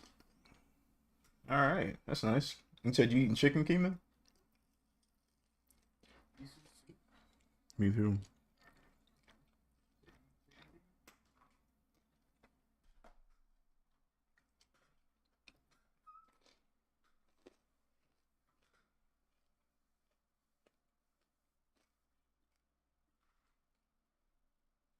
I'm telling you, man, house ranch is probably the best type of ranch.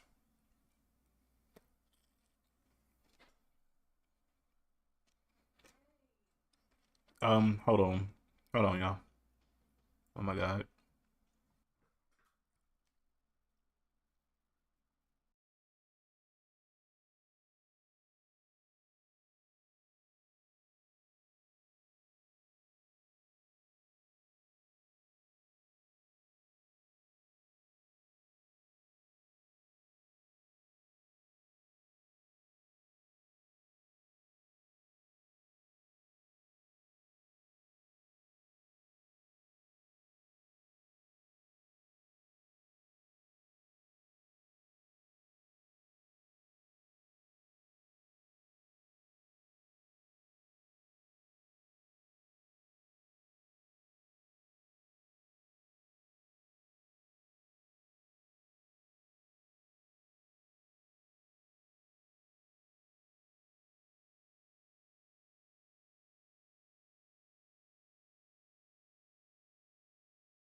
All right, my bad. Okay, so you ready to get down on monsters we made? So, so. Um, I'm starting. We starting fresh out chapter one. Good news. We can review chapter one.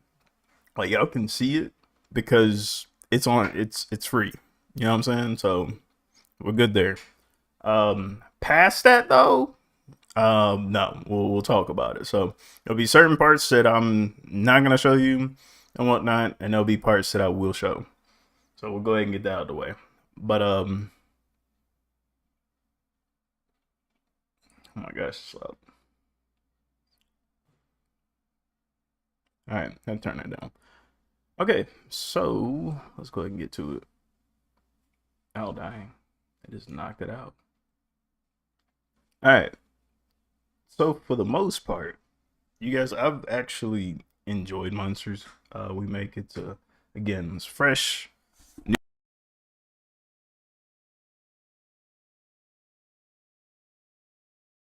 balance between trying to be like Tokyo Ghoul in some moments, and in some moments it's like One Punch Man, if that makes sense. As far as some of the humor, the outtakes, and certain things like that. I don't know if you guys kind of get that with this, but um, at the start of the panels, let me go back here. This is where I end up starting. So you of course you start with this right here. You guys can see this pretty good. Hopefully, it might be better if I do this vertically in this situation. I like reading horizontally, but for this purposes, it might work better this way. All right, and zooming in. Oh, it won't let me zoom in. Oh, that's BS. We might have to do it a different way then.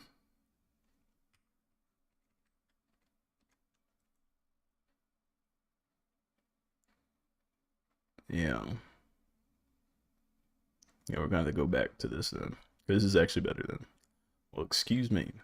All right. Anyway, um, so we're touring New Eden, whatnot. Essentially, I like this concept. I like the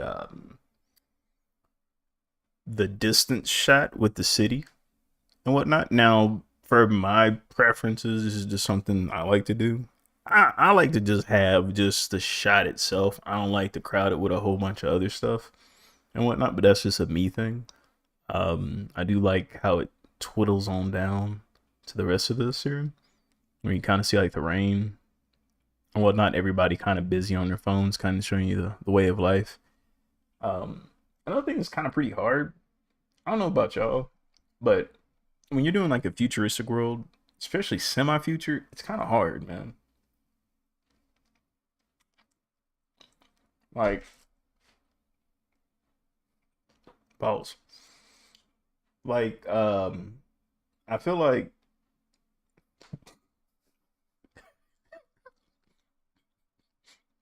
we just got to move on, yo. Just got to move on.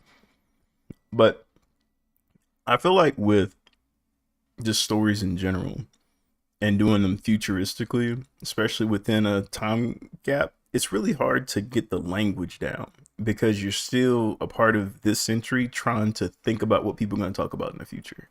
So it's kind of hard to nail that down and get it right. That's why it's so much easier to go like 300, 400 years in the future because you can just make whatever you want up. You know what I'm saying? But if you go a little bit, there's some accuracy that you have to still maintain with stuff. Um, so yeah, that's my little 2 cents about that. But yeah, it looks like bro's going to a store.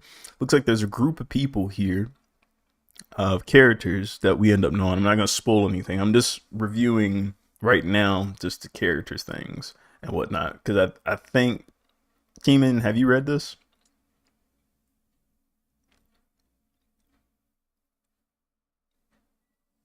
I feel like I'm gonna spoil you, dog. I don't think you've read it. I know you have, Dawn.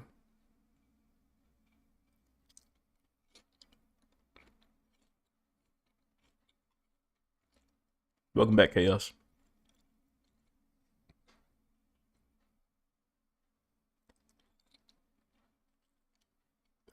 I ain't Keeman.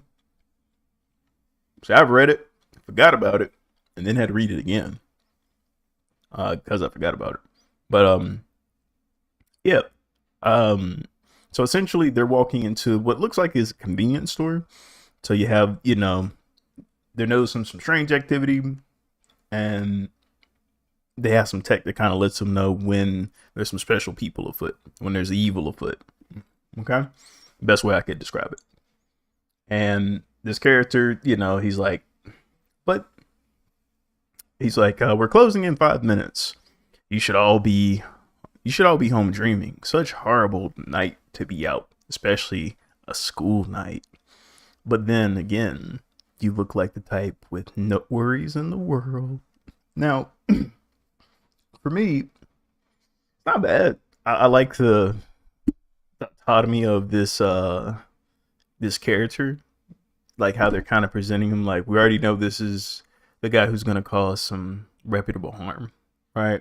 Now, in my take, I generally like a subversion of expectations.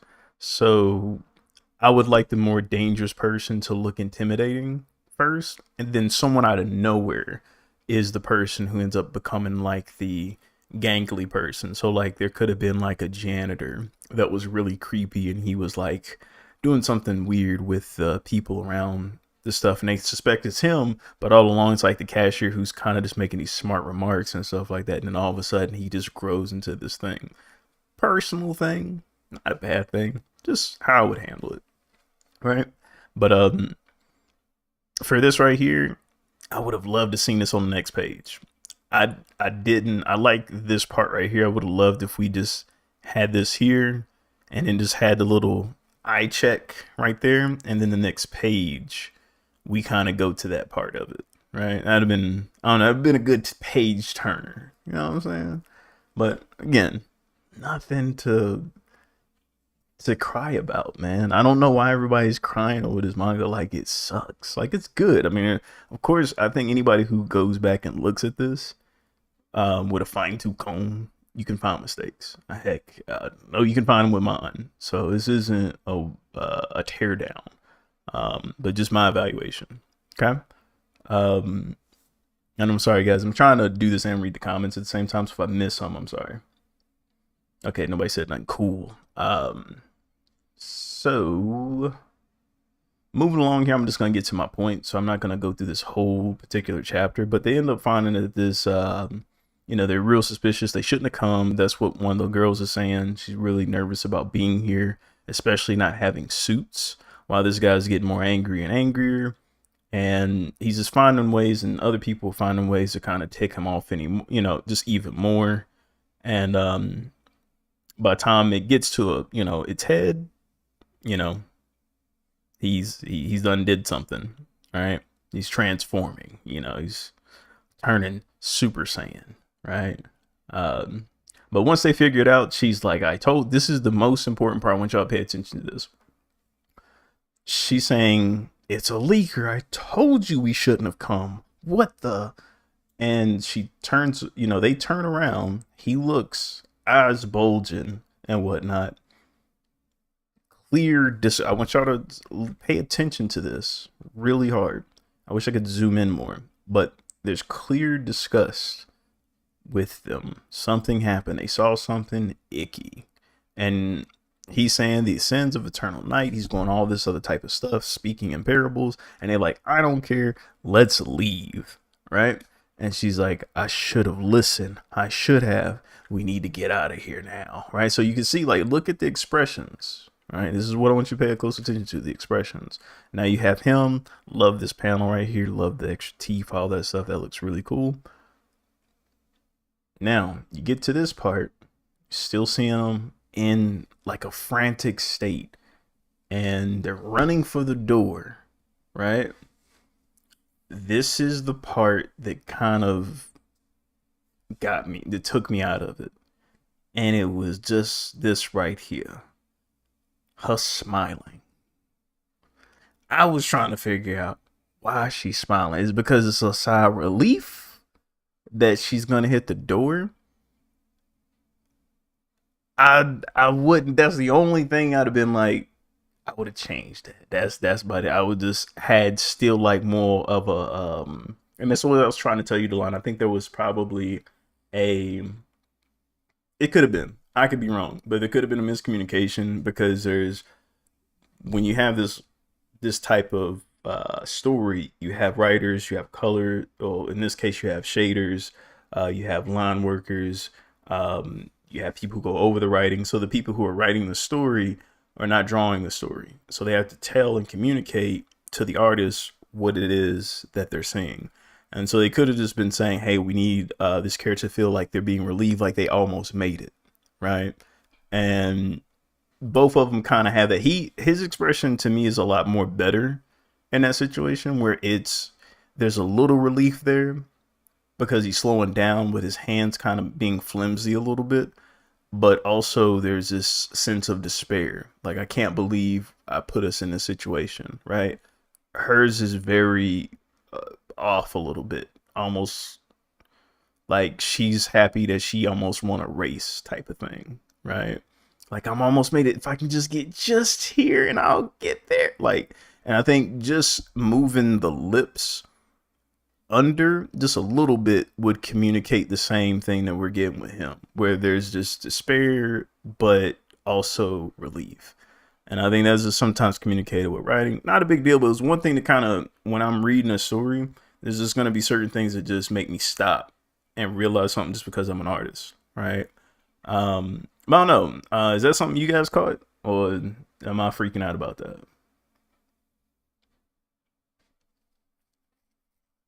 I appreciate it.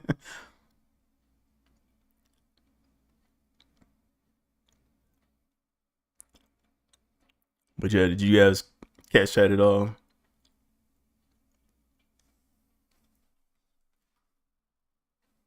I'm gnawing on my chicken here.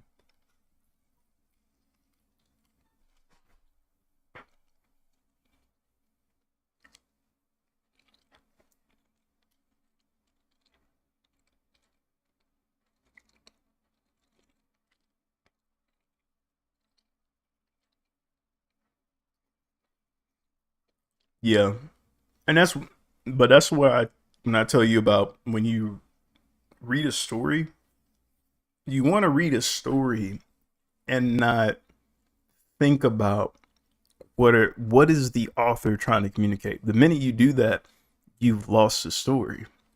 You're out of the story and you're in the author's hands and you're trying to figure out what he's doing. What you want to do is that you're just world building. You're putting someone in a world and they're just trying to figure the world out. They're not trying to figure out like it's almost like the Matrix, right? You're trying to make sure they take the blue pill and they just go on and live their just they they're not taking the red one to try to figure out how far the rabbit hole goes. You're trying to trick people to actually stay in the Matrix. That's the thing. Um, and that's hard to do because people were always trying to figure out more than what the author's telling us because we think we might know, we think we might not know. So you'll question things a lot. You don't do it as much when you're a kid, obviously, but as you get older, you just question why people do things when you're reading it. I do it too much now. It sucks. I used to enjoy just watching stuff. That's why it's sometimes hard to watch movies or watch TV shows because now that when you understand lighting and you start understanding like certain plot points, it hits different when you know it's not set up right. So then you're kind of, in your mind, it took you out of the story because like, oh, I know where this is gonna go. I wish they would have went a different way about it. As a kid, I did not care. I did not care. I just watched it. So again, just commentary, like you said. Chaos. I am not no way shaming this story. I'll have to say that again because this is also streamed on YouTube. So I'm trying to be really clear. This is more of straight commentary from an artist standpoint, from a someone who draws manga just like you guys, and yeah. But yeah, other than that, I think there was one other thing I thought that would have been great. That would have been again, it's like a me thing, man. I feel like I'm being petty a little bit, but this particular scene right here, I would have loved if they would have did it more like kind of like this one right here, but a more mix of this one. Well, no, excuse me. I guess maybe a little bit larger, but maybe I'm thinking just looking at it, there was a lot of side panel views right here at the top. So you had one where they're together like this. You have another one where they're side by side. And I guess what I mean by that, there's like just a side view, like you just catching a profile face. And I'm thinking they had so many of these that they just wanted to switch it up by the time you got here. But I don't know. I would really love to see her yell and just like her mouth, like not even see like all of her face, but just her mouth in that moment, just saying, I told you. Because that was like very like she at the beginning of this story, she meant like, hey, we should not be here. So like I would love to see the words pop a little bit more. And again, just a me thing. Right. It's still good. It did take me out the story. I actually had to read. I actually didn't notice this the first time I read it and whatnot. This is when I went through my second read through. I noticed it. Um, but yeah, skip. These are all good. I have no complaints. All this is good. All good stuff. Oh, this is okay. This was line. This is gonna help you out, my boy. Um, so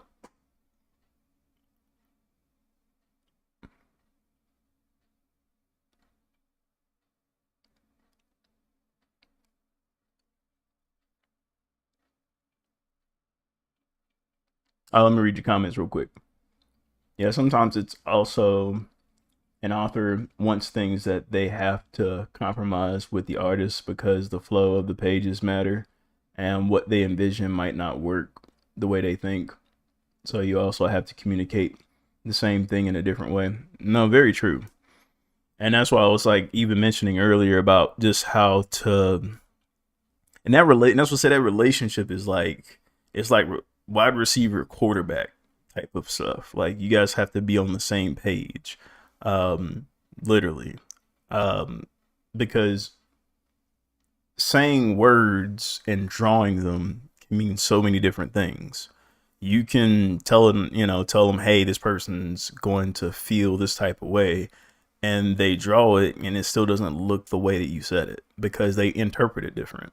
So it's, and then on how many pages you got to say something like that, because sometimes I think with writers, they really want the feeling to come across, so there might be more pages that might need to be done, and you can't. Like the artist has already said, hey man, we can only fit 25 pages on here. This is all I got. I'm gonna need you to kind of restructure this. I can't have this many pages where I'm drawing this much stuff.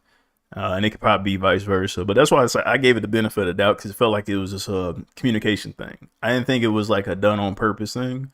It just felt more like just miscommunication. That's all. That was the only thing that kind of took me out of it for that reason.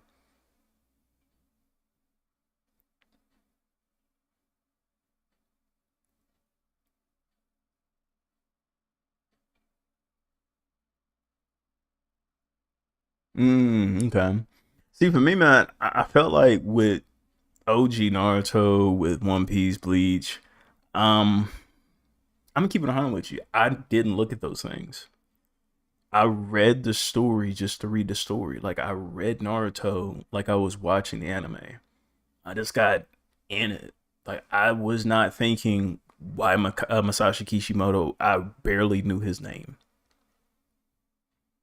Like when I was like I wasn't engaged into the art of it. I was literally engaged into the story of Naruto. I didn't start thinking of, because I didn't even like draw Naruto like that. I was still drawing Dragon Ball Z, dog. Like I was still trying to imitate. Again, still also same story, but when Naruto came out, I was almost, in some ways, I was honestly afraid to draw Naruto because it felt more complicated. Like Dragon Ball Z was very angular. It felt more simple to do at the time, and I was kind of, in some ways, almost scared to approach it at times. It took me a minute before I started to try that style, to be quite honest. But yeah, I mean, in general, I was really in the story, and I think that's sometimes, like as an artist, that's what's different about comics and manga. They're like continual pieces of work. Each one of them have their own story behind the story, right? As opposed to like if you're just an artist, you could just make one piece on the back of the wall here, and that's it. It tells 1,000 words for 1,000 lifetimes, i.e., Mona Lisa. We still don't know what the heck she's saying. You know what I'm saying? So I think when it comes to comics with me, once I kind of dove into it, um, I went and reread Naruto to understand how Kishimoto got from one arc to the next arc, how he built Naruto's emotions, how he tore Sasuke's down, um, how he revealed characters like Itachi, Pain, Madara. Um, those were very integral to how anime is even done nowadays, because they take all these arcs, they take all these character archetypes, and they're all in anime now. Like how do you make a broken character like Kakashi? We have so many of Kakashi replicas now. With Demon Slayer, with My Hero Academia, with Jujutsu Kaisen. Same thing with Naruto. There's so many clones, if you will, because of the archetype, really. You know, so I just kind of study those things, man, and see what makes it work now. But in the beginning, nah, bro, I was just a fan. but but yeah, one thing I wanted you to catch here in the beginning is the tone, right? The tone of the story is very dark, very gritty in this tone, right? And as you can see on the upper left, and like it's very nasty work though, diabolical, right? And I get what's happening because it's kind of like a movie scene from a cinematic standpoint, and you end up going from this, this, you get more space, right? And this is done beautifully. I actually love this. There's a lot of negative spaces happening here. And then this story ends with them here with his hand on the ground, right? So that's a very like doom type moment, very doom and gloom. But the very next panel, this is what you're kind of opening up to, is 3 days later. Now, again, there's actually nothing wrong with any of this, right? It's just really the approach. There's literally one thing. Oh, one thing that changes this whole scenario is just adding black. Because in a lot of horror movies or like this thing, when things happen in general, happen bad, it's like a blackout scene, right? So like you see this. Let me go back to that. I'm gonna show you an example here real quick. So you go back, you see this, right? And you see, oh my gosh, it's awful. This was terrible. Oh my gosh. And then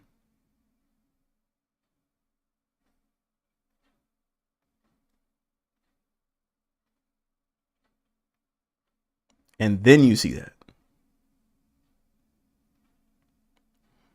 You get what I'm saying? So your brain at least has time to absorb what the heck just happened. Like they gone. You get what I'm saying? Like they gone. They gone. Nobody survived.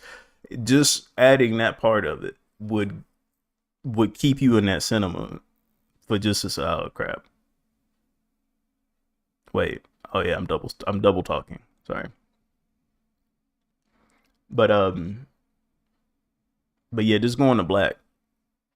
That's it, man. It's like that's what I'm saying. Sometimes it's nothing that you have to add more work or do any little doodles or drawings or it's nothing. Sometimes it's just like just ending the scene off differently. Like that could have just been a prologue, like boom, and you cue the actual name, cue monsters we make, black, boom, boom, boom, boom, boom, right? And then you move 3 days later. Now you have some time to think. Oh, okay. Now we moving on. Oh, okay, okay. Got you.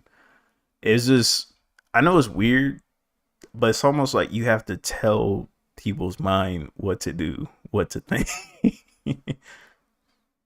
But you say you're left thinking about the change of scenes, so your mind is going farther, and you're waiting, anticipation, knowing what happens to these guys. Yeah.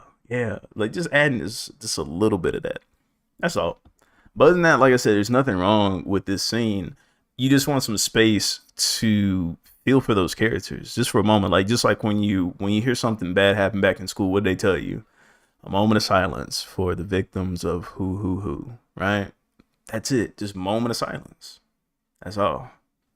So again, yeah, and it just makes it just a good setup because in most horror movies, that's what happens. There'll be something that always happens bad at the beginning, right? Something always happens tragic, right? And then they black it out, and then there's a kid skipping around, la la la la la la la la la. Like, so it's not. I know that was some complaints about people saying it went from like dark to happy for a lot of cases, and I think that's just more on transition. It's not necessarily a bad thing. It's just like one people don't know how small that is to improve on. It's just noticing it. It really isn't that big of a how can I put it? It's not like a professional still do this. Like it's not a total rookie move. You get what I'm saying? Like rookie moves is like you forget like your character had certain types of clothes on. Those are like rookie moves. Like these are kind of like pro things that you learn on the go. People have to tell you this. That's when you learn these things. So this isn't. That's what I can't get on this manga hard like everybody else can because number one, I haven't finished mine, so I feel kind of weird saying stuff like that. I feel like I should be able to complete my own before I start talking. If I'm gonna talk trash, you know what I'm saying? But but yeah, just moving along. I'm gonna skip some of this parts too because I want to kind of move this ahead. Where we at 9:13? Okay, we're doing good on time. It's gonna get soaked. But yeah, we're just kind of moving forward, you know, and our character, the main character here, we're getting introduced to him. Getting introduced his struggle. One thing I love to see is his way of showing family and showing, like, you know, you get to see that. And again, that's why I said these aren't, if I was talking about like rookie moves would be forgetting about this dude has a family. This dude, like, you know, what does he eat? What does he like? I know a lot about Jabari within a couple scenes here to know what type of character he is. Now, he gives me a mix, so he gives me a mixed feeling between Virgil from Static, and he has some like this brashness to him. This like I'm trying to pinpoint on who, like Yusuke. Like he has this brashness about him, like Yusuke a little bit. Like there's a mix between Virgil and Yusuke to me with him. I don't know, but what you guys kind of, I mean, Delon, I know you read this. What kind of character you kind of seem like his archetype?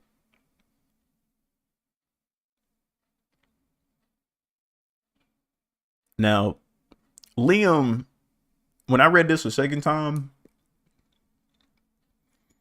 I ain't gonna lie, man. I thought Liam was cool at first though, but the more I read it, Liam feels like a very fake character sometimes to me, man. Because when I go here, and I think this might be done intentionally here, because we have him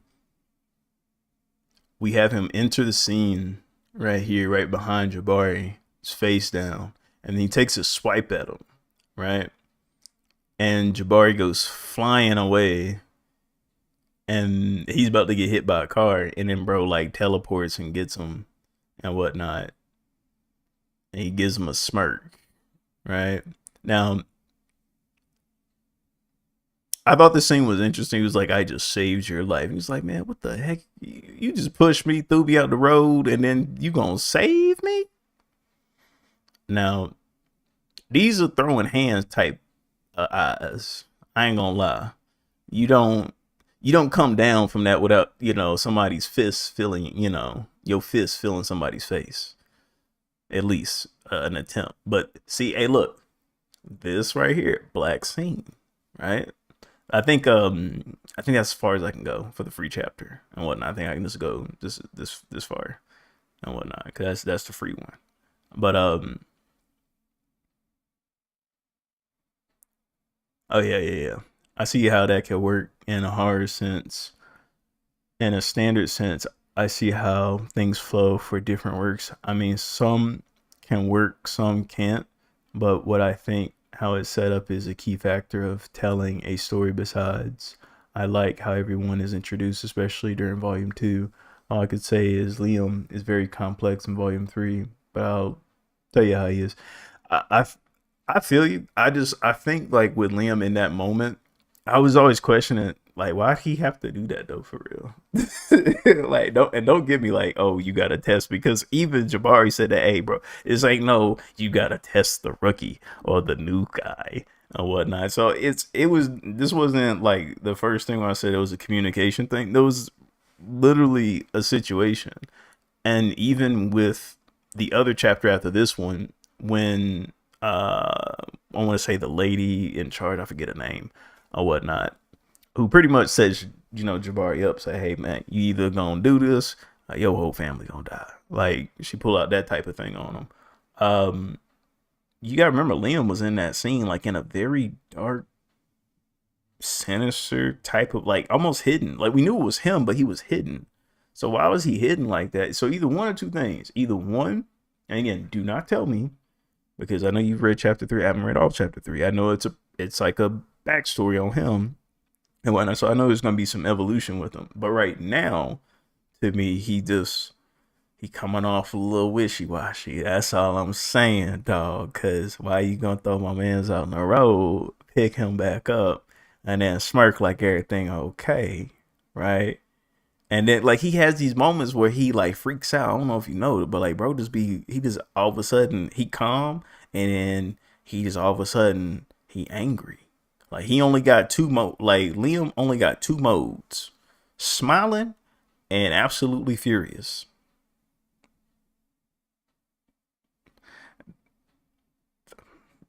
Telling you dog. Just I mean I ain't seen him any other way. He's either smiling or he's absolutely furious. You tell me if I'm wrong. But but yeah, I like how the characters introduced as well, how we kind of get this, cohesion of characters, different complex characters and whatnot. I do like them. But again, you see what I did there though with Liam? I never said anything about the manga. I'm talking about Liam the character, right? So it had nothing to do with how they wrote him. I'm not thinking about that. I'm thinking about the story. See how that's different? So that's what I'm trying to tell you. Like once I'm invested into the character because I want to know more about Liam, not trying to figure out why they wrote him that way because I feel like it's wrong.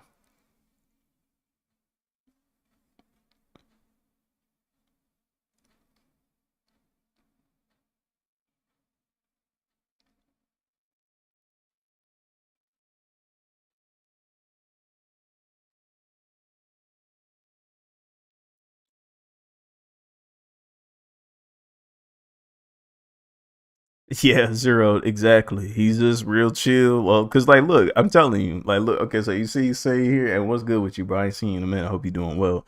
But yeah, like you see him here, and like even here, I wish I could zoom in on it. Look, bro, he said, "Was that my fault or yours?" Look at the tone in which they trying to set him. Look, bro. He tossed him like he was garbage.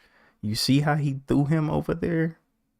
I told you, them eyes on that left side, those are fist to face eyes. You don't. That's why they had to cut it to black afterwards. That is good because something should have went down. You gotta figure out what happened. I know what happened in the next round, but that's a whole different topic. I'm just saying the setup from what we're seeing right now. Liam is either really like you see what I'm saying. Look. Why bro is mad? What he mad for? Like he looked like a crash out right here. Tell me he don't look like when Sasuke was on that was when he had his when he first awakened his Mangekyo Sharingan. Real spill. All he was doing was get out my way. Just for no reason. Like, bro, why you had to shovel? Jabari over here just like, bro, I just he just fell on the floor like, bro, I just got here.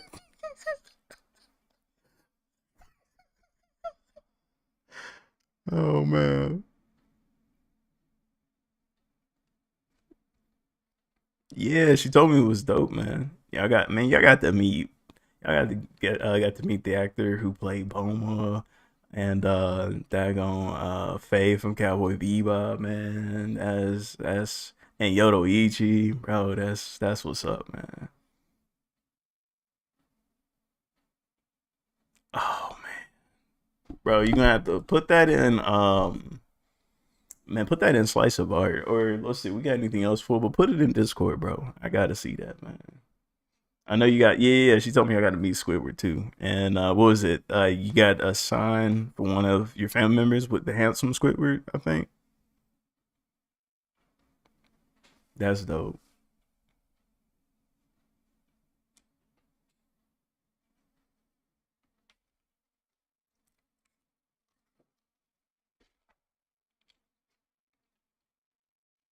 Yeah, appreciate that.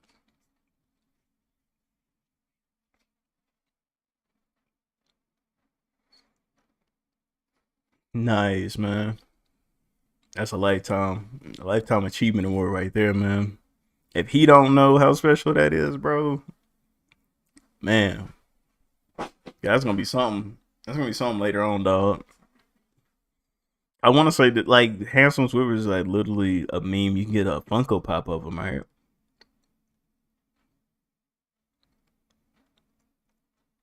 So yeah, that's a lifetime achievement award right there. I'd take that. But yeah, man. I'm glad you had fun. I'm definitely trying to go to a con at some point. So I'm trying to hold on one second, you guys. I'm trying to see. I'm gonna log out of my account here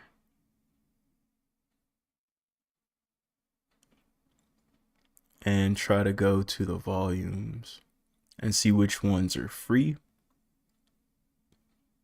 Okay, so this one's free. Like I said, that was the first free chapter. Okay, so chapter 9. I mean, technically speaking, we can go ahead and skip to, volume 2 just so we could talk about it and whatnot. But just overall, this, if I could give my perspective, that's kind of how the first volume kind of plays out. There's just little things to me that somebody text me? No. That could be like either different, like I would probably chose something different, or just how the story flew. Um, how do you? I'll ask you this, Dawn. How do you feel about um the relationship that Jabari has with that one character? She's like always mad all the time at him. I forgot her name. I think it starts with an M.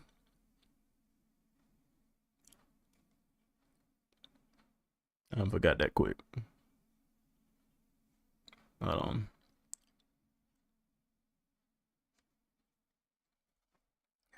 Yeah. Well, let me look it up real quick. I don't want to.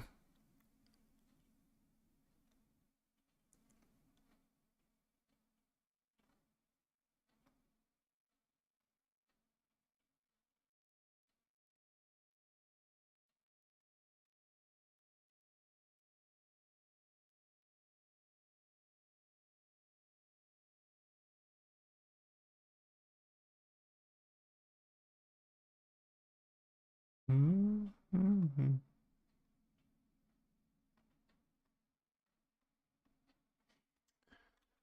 Ay ay ay.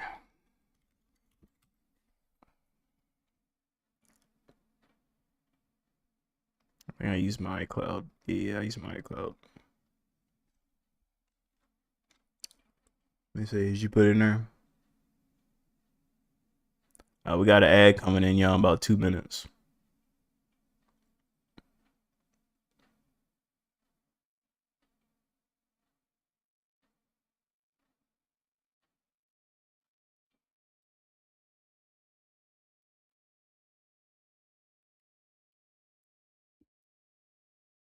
Yeah, but what's her name again? I forgot. I forgot her name though. You know it offhand?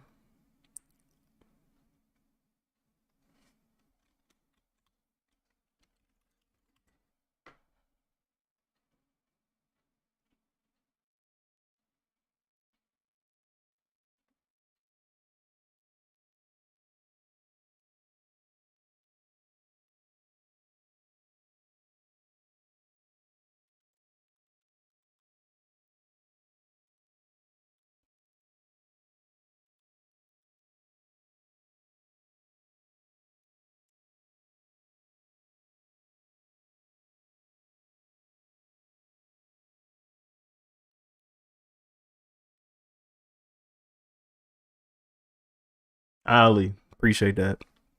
Appreciate that. Because I remember September. Right? I remember September. And Jabari. Yeah, I'm getting bad with remembering names nowadays. But I could draw them. I'm good with faces. Yeah. Yeah, I can remember Liam and whatnot, but I remember Liam, remember September. I'm starting to forget the little guy's name. Was it Dylan? I don't think it was Dylan. He looks like a Dylan though. Tell me he doesn't like a Dylan. He do though. He's definitely a Dylan. But I don't think he's a Dylan.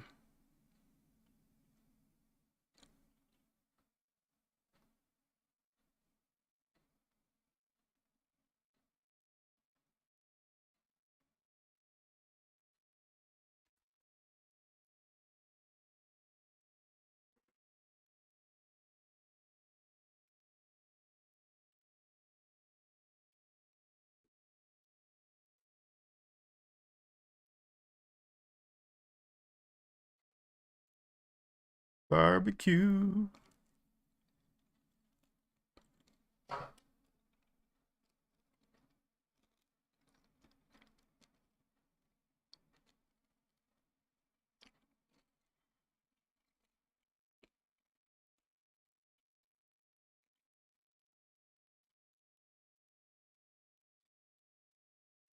Oh, Han.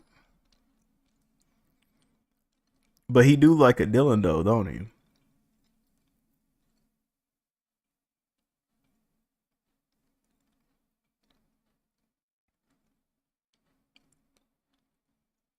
Yeah. Ali, September, Han. More like a Troy. He just he looks like a Dill, like from Rugrats, or he looks like a Dylan to me, man. Definitely something that starts with like um I don't know, that has like a Y or L in his name.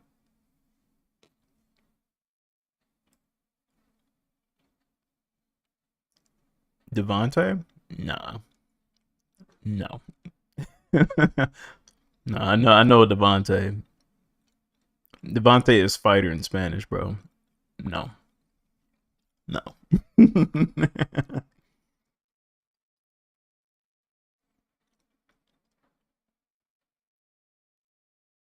Yossi.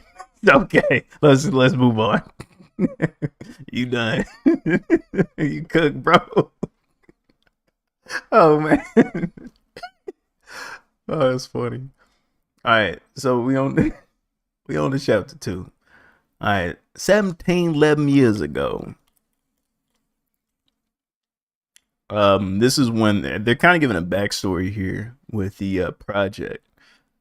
So we're getting to see from the beginning story going 17 years ago. One of the big events was the Eternal Night, which is what pretty much gives people their powers and whatnot. So this is before the event. So we're looking at 17 years ago, right before the event happens. Now, automatically, if you guys can already tell, the art has changed. The line work is different. You can tell it's not as heavy. We have, is more or less leaning into a little bit more of my style, to be quite honest. Because it kind of reminds me a little bit of Lights On outside of the shading choices with blacks. I just keep it solid black, I would just have all this solid black. But yeah, no, this is very reminiscent of your boy's style. So I like this. And I know who did it. Y'all should know who did it. I actually know two of the artists who did this part.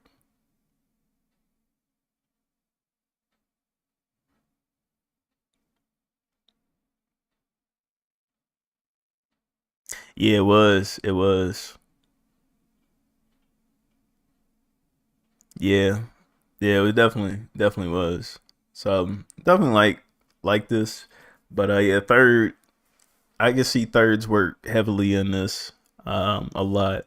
Third PDP. Was it PHP? I forgot. That's always called him third. But yeah, I can definitely tell his style.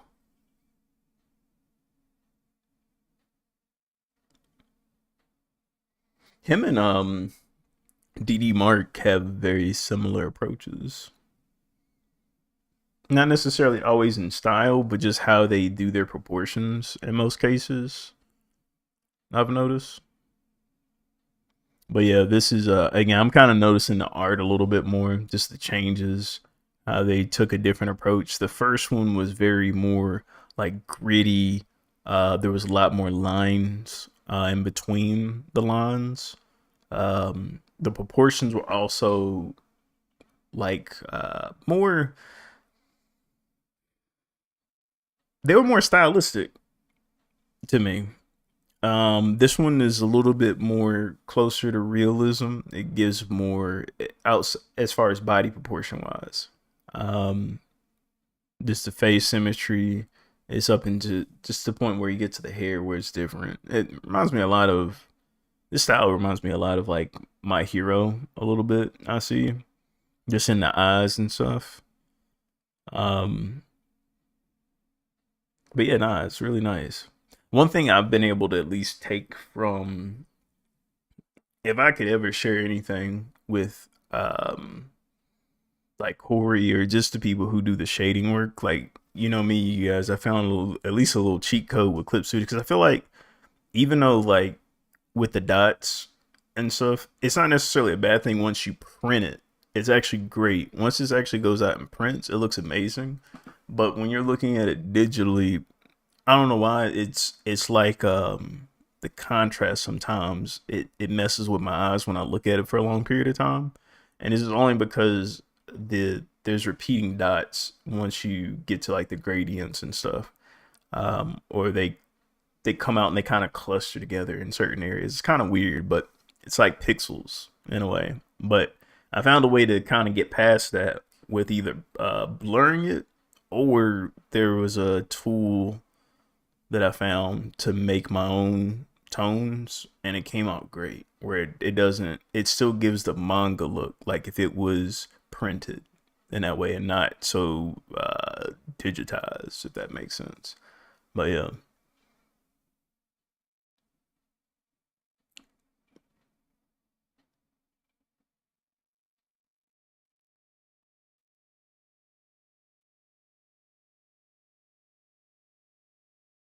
Yeah, Yoshimitsu from Soul Calibur, sir. Oh no, it's from Tekken, mate. Yeah, it was from Tekken.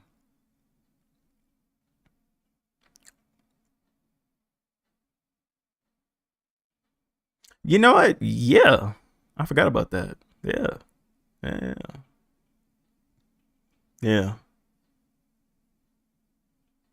yeah. It just one is digitized and whatnot. You're dealing with resolutions and pixels per inch.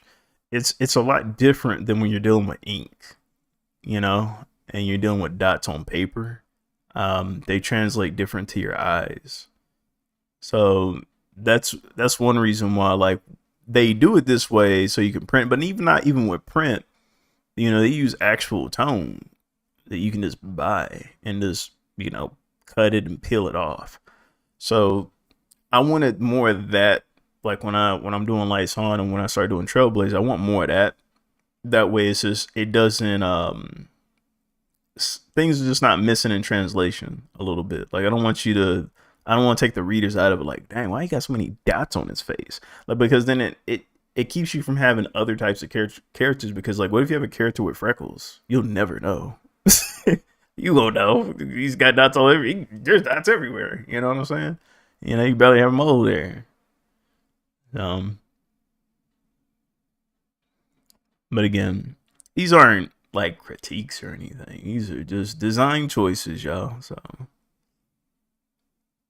again, good news is I ain't got no comments on YouTube, so I think I'm doing pretty good. You know, Corey's got a loyal fan base, and they are frying in Reddit right now.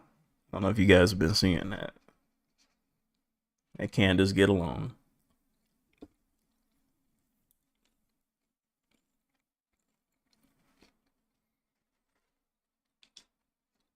But hey, man, I'm a samurai too. I'm just not participating in none of that though. Corey gonna come back when he come back, y'all. Chill.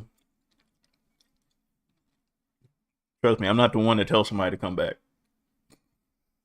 at all.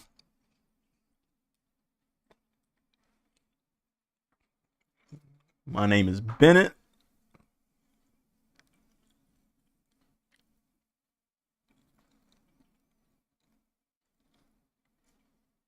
But yeah, I like this scene though. This right here, I think they did learn with working with different artists. I'm assuming they were able to communicate the contrast of having a happy moment and transitioning it into a dark one. Because here you have, the kids, they're getting them ready to do something. And even like I'm paying attention to this and wondering, are these, because this is 17 years ago, these kids probably exist somewhere, maybe, and we think they're dead, but maybe they're not really dead, type of thing. Um, but we kind of keep moving on. They're happy, we're happy. Y'all do y'all thing and whatnot. And they go out, yay, we're gonna play out in the water. And then this was actually very real. I really like this scene. It's just hitting me now. What? This is the last family vacation we'll ever have. I was like, that. This was done really well.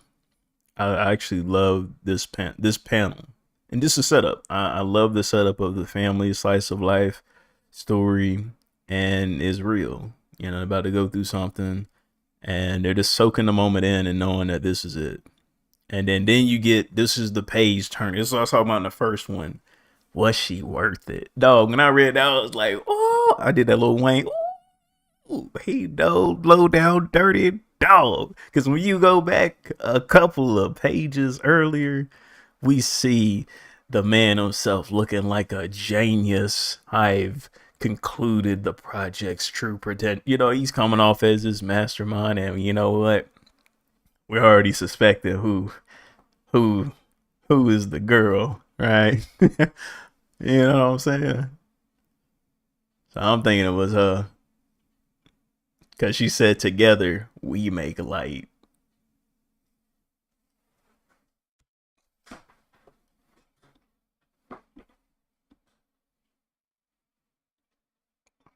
But anyway, I felt like this was done beautifully to set this transition up, because this is when you turn something that's happy and you turn it around and you make it like, oh, is she worth it? Now you change the tone. Now the story is about their lives, their situation. You want to know, bro, what did he do? Linda, please, my new place will be ready until. It's like, dang, bro.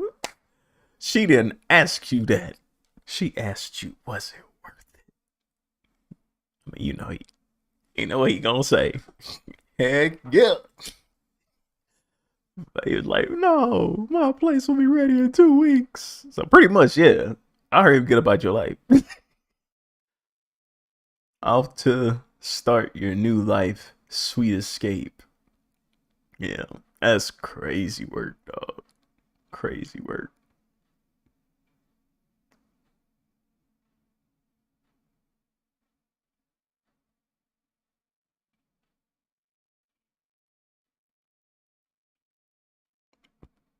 Yeah, yeah, yeah. This is good lore right here, because you're building something. And this is what I mean, like when you want to get into the story, you want to know. Like, I'd never once questioned, why did the author choose to write something a certain way, or why did they choose to draw it some way. Now, I could have been um particular and say, was there any consistencies with her body language from moving from point A to point B, or would you have chose different paneling?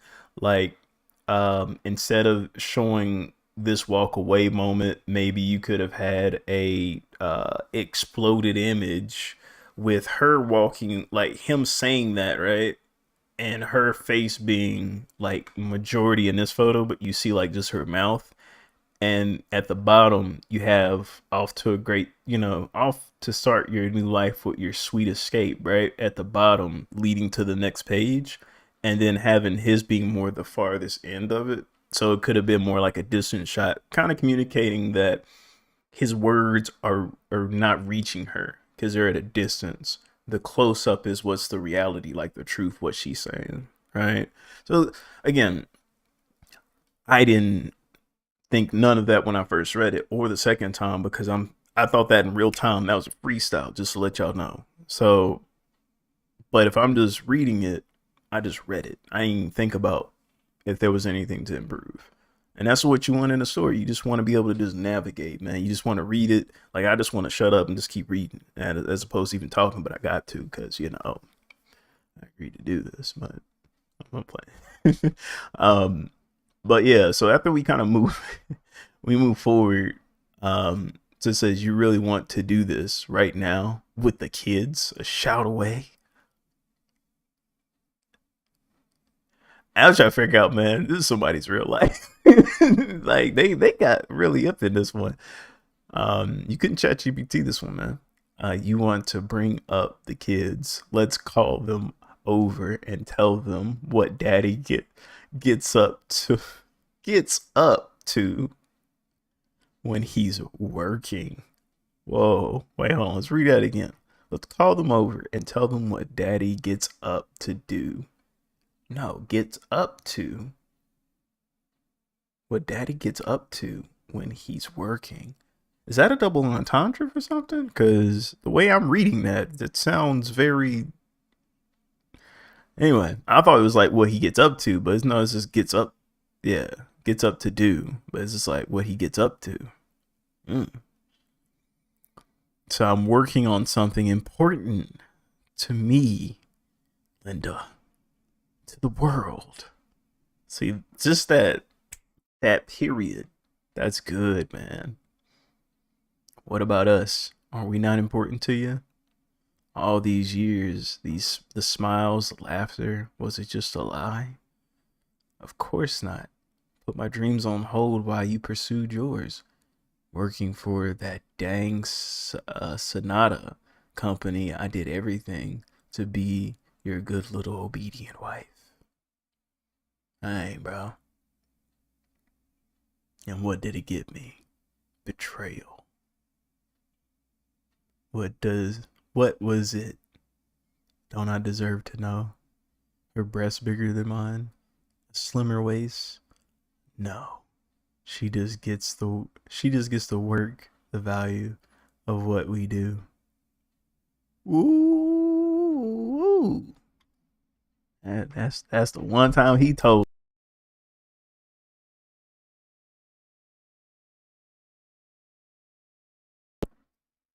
So I'm not smart enough for you.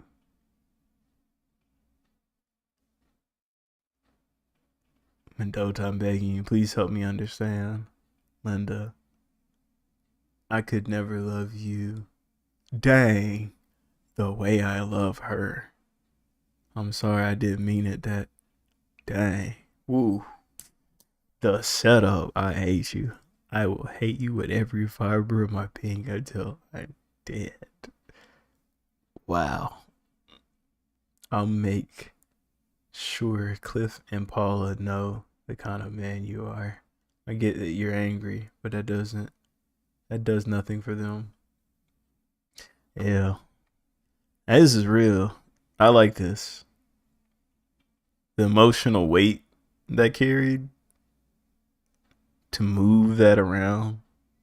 Cause yeah, the way he said that, I could never love you like I love her.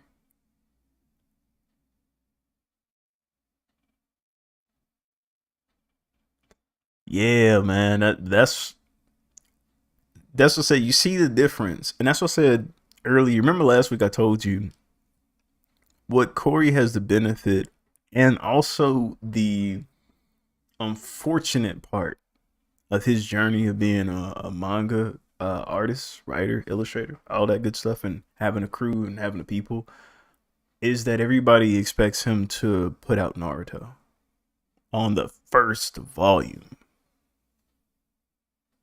Why? Because money, talent. No, dog. You can put LeBron James, D Wade, and Chris Bosh on the same team, and I'm giving you a basketball reference, and they lost to a team that was put together, knew how to play together. It doesn't matter if you have the dream team. They can't play together, it ain't gonna work. Not saying it didn't work for them, but of course there's gonna be situations where not everything's not gonna look the way the way they think it should or the way we think it should. But that's what giving grace and allowing to see the good things about a comic. Like if Corey didn't write it, if it was just some rando person and you just took interest in it, that's it, and just watch the growth. I think if I would, just be telling the people who have issues with it, like I think you asking for something that it's like when J. Cole went to go hoop and he wanted to play in the NBA for real, but he had to start somewhere. and he was trash. He really got to see what, but any other place, if he battled regular people, he was gonna put belt to booty all day long. But once you actually get up into those levels, it's more than just talent. It's experience. It's shortcuts. It's knowing what you don't know. Um, and seeing just from one volume, we looked at the pictures from the first volume. They were still great, but now we get to see the little touch moments that I was telling y'all about. Just adding those little simple things, just pacing. Because you could, if you threw these words around or if you moved anything else around, it wouldn't work. But because of how they pace the story and they let this cook, it comes off a lot better. But yeah, I don't like how they trash this manga like that. You got breaking news? Let's go. What's going on, Kima?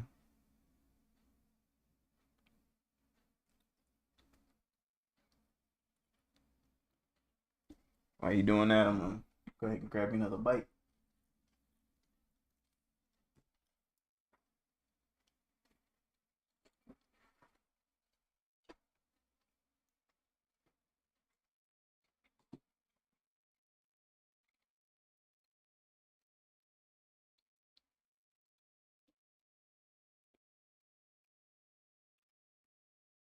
But yep, y'all tell me what y'all think so far. Y'all think I should do like other manga reviews, at least from artist perspective? If y'all like that type of stuff, I'll do it. I'll include it. Let's go, Keeman. Let's go. Okay, cool. I'll start doing some like I'll try to find some ways to incorporate it into the channel and whatnot. We'll have like y'all can bring me like a list of different mangas y'all want me to break down or whatnot. I'll start trying to get a little bit creative with it, where I can add my pen and stuff and kind of draw some of this stuff out.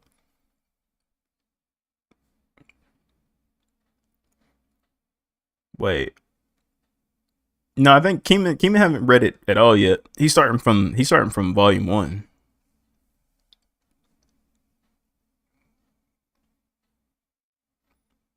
But I'm pretty sure that's what they're working on now. If Corey's taking a break, bro, it's literally for monsters we make, and that's another thing, man. People don't know. I mean, y'all know obviously, but for the YouTube people out there who are listening, um, doing manga is, especially volume work. That's a whole different story. It's different when you're just talking about doing a few chapters. Like brothers come out with what, 2 volumes within the last 3 volumes within the last 2 years, because he started with 2024, 2025, 2026. Yeah, but we got it in 2025, so you got 2 volumes out within a year, dog. Like that's, for comparison's sake, not for not to bring anybody down or anything like that, but for like Saturday M's manga pace, man, I think at one point in time, bro, it took them a minute before they got White Manga's like official, his first volume one. Like they were almost close to a decade into it, and that's just to bring up a point of how much dedication it takes to do this type of thing for a longer period of time. So for them to get 2 volumes out and you get this amount of quality, yeah, I can call it glazing, bro. This is what it is. But yeah, I just say give bro time. Let's see, but here we go. We're gonna keep going. Moving on. Um, she's mad. He's like, too bad, so sad. Eat some chicken. I used to say that a lot. And she said, just like how you done nothing for this family except destroy it. Facts. Are you gonna aren't aren't you going to pick up? Could be your important work. Ooh, she got a boy. See, I'll tell you, hey, lady got your back pocket like that, man. She got your back pocket for real, dog. That means she's just in there. I bet it's her. Why don't you put her on speak? Yo, bro, I gotta know, man. I know this is. I want to know who was in charge. I gotta know who wrote this scene, man. Who was in charge of the revisions specifically, man? Because this is, I ain't gonna lie.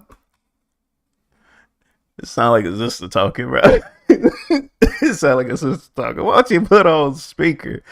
Oh snap! What's the matter?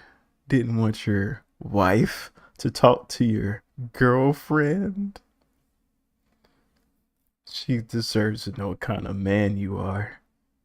Emergency? What is this? What's happened? So look how much water there is, Cliff. Bet if I had a straw, I could drink it all up. Could not, could too. Papa couldn't even do that.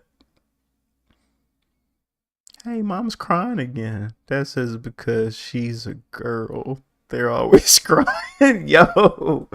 Oh man, that's crazy work. Hey, you know what? But this is what hey, peep this. This is what I was trying to tell you about Liam earlier.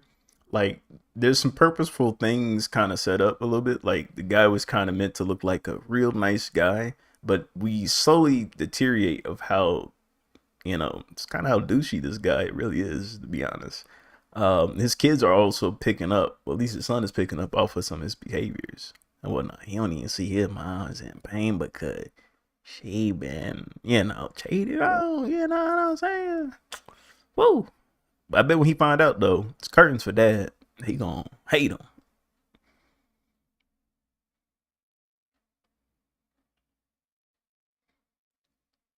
Oh wait, hold on. I missed this part. I forgot about this. Is that okay? They're always crying. Yeah, so back to that. My bad. He says, "R9, oh yeah, watch this." Oh, that's diabolical work. He said, "Oh yeah, girls are always crying. Let me hit you with this rock." And she's like, "Well, do you see me crying?" At a girl. Wait, Paul, you're bleeding.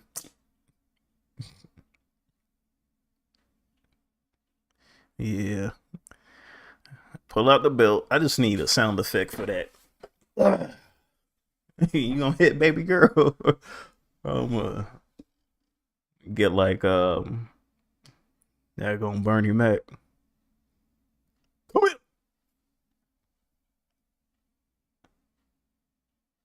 Stay here. I'm gonna get some water for mom to clean it. Why can't I use all this water? It's too salty. Gone, boy. If I ratted him out, he'd have double chores for a week. Polly, you're a genius. Water's so pretty. Hope we can come back here soon. What's that? All right, I think I went too far. Y'all say anything in the chat? I have to get out of chat just to read.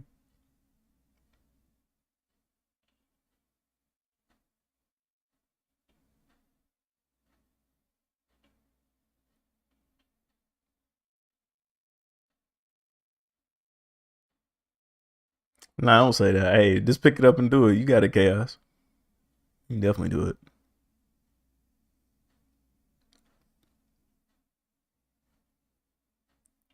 Let's see here.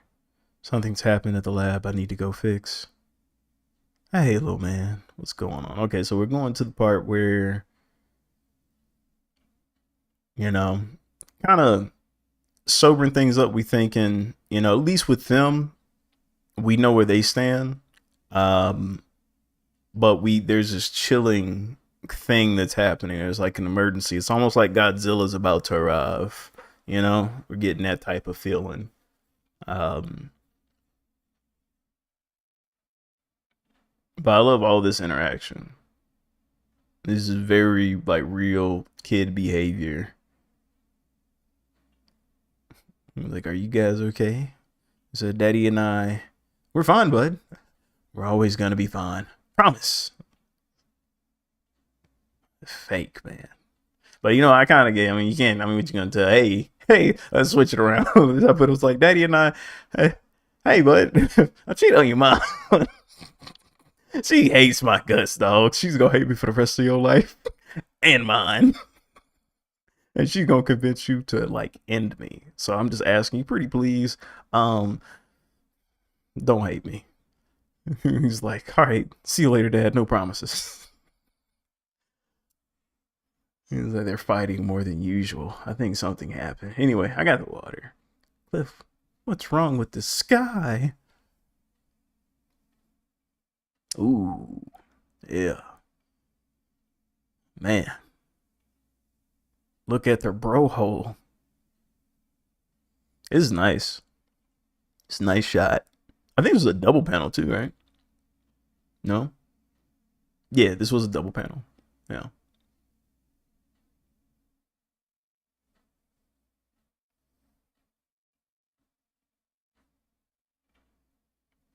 Yeah, it's double panel. That's nice, man. It's a real nice shot.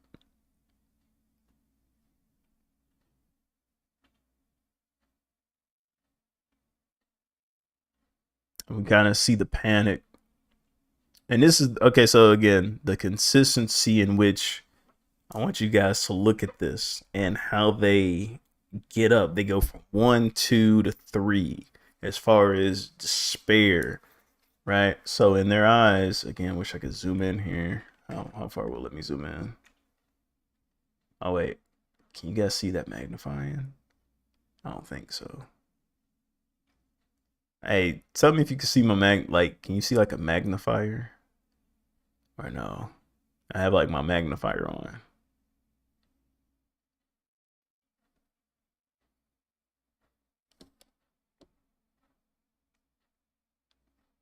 I don't know if it pulls up on stream.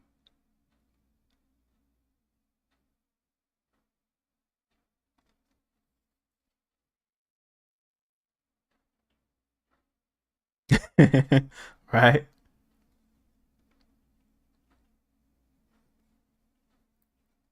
Okay, so yeah, if you're not seeing yeah, it's kinda like it, right?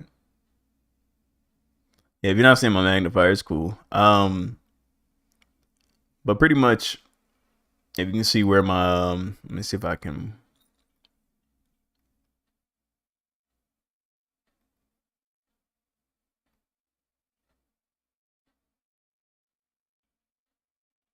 I've been doing a good job with it so far, so I'm gonna keep going because it's starting to run out of time.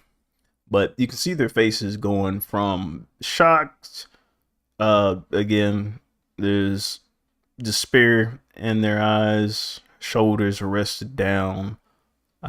Kids, helpless, trying to figure out. They've never seen. It's like seeing like fire for the first time. They're just like, can we touch it? You know, but not really. We're gonna die. Is those clouds? What kind of clouds are those? So dark. Stay with me, okay? Very protective. And then, we get that, and then you get that 2 to 3 right there. There's your 2. There's 3. Cause mom is always she's already thinking about the kids. Bro still ain't thought about them kids yet. And she's like, Paula, Clip Paula, get over here. I said, come on, let's go back. Why is the sky melting? The sky was melting, dog. I wonder how they gonna animate that, dog. That's gotta be wild. Seeing the sky melt. Mendota grabbed the kids. And then this is where you see his reaction. This is good. Like, you can just see how they get red, redder, and red. Like, I picture this almost being like red, but we know it's black. But it's just like they're getting so bothered by this. This is, man, this is a 10. They went from 1, 2, 3 to 10. Good gracious, that's a black hole. Where's that noise coming from? Quick, we need to get to the cars. What? The kids. The kids.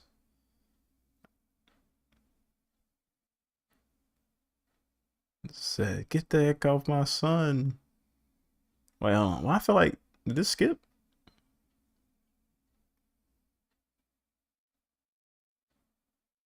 Okay.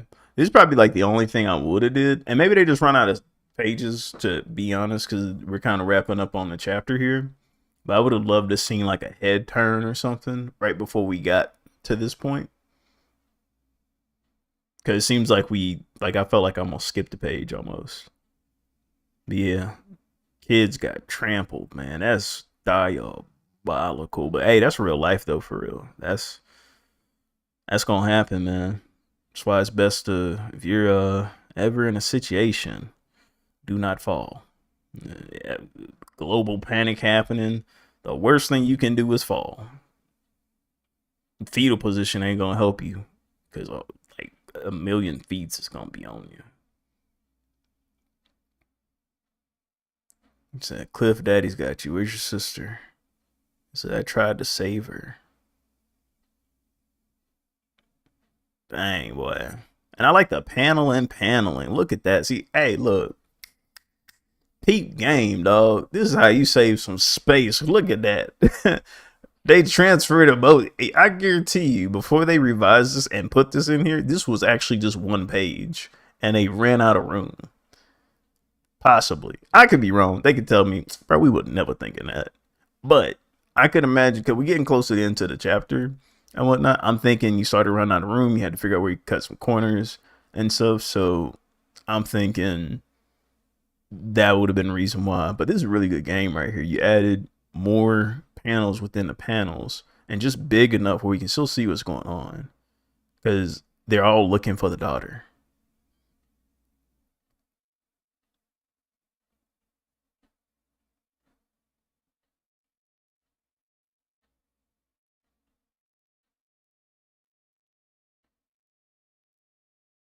Dang.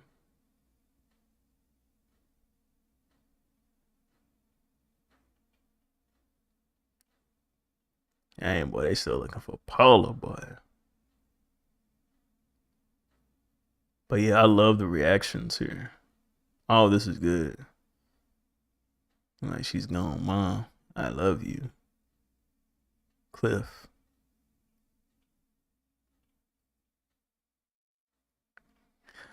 I still be trying to figure out if they actually died, man. I feel like they did. But man. I actually genuinely felt bad for this woman. Yeah, this is it. This is the final part of the chapter. But I do think, personally, I do think Paul is alive. Um, she could have absorbed, because there's a reason why they showed us that, and not showed us her body specifically. And even in this, we still don't know if this kid died. We just know that it looked like he did.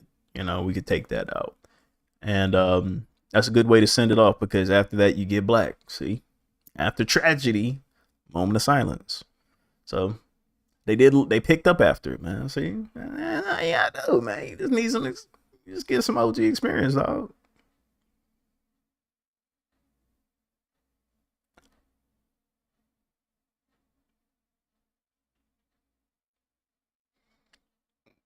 Yeah, I like that though, man. That was a real good move. But yeah, this is good. It's really good. Chapter 2 is good.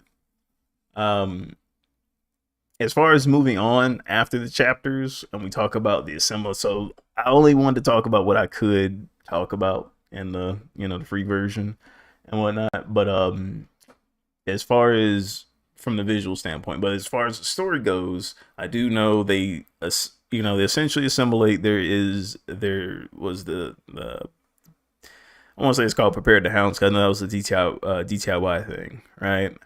But essentially, there's this bout of fights that each group has to go into, and they fight individually, different people, and it's kind of like a tuning exams type of thing, right? It's very cool. I like some of they show off some different powers that other people have. They explain the power system in that scenario, and I'm curious on how it's gonna go, because it's very, to me, it's very complex.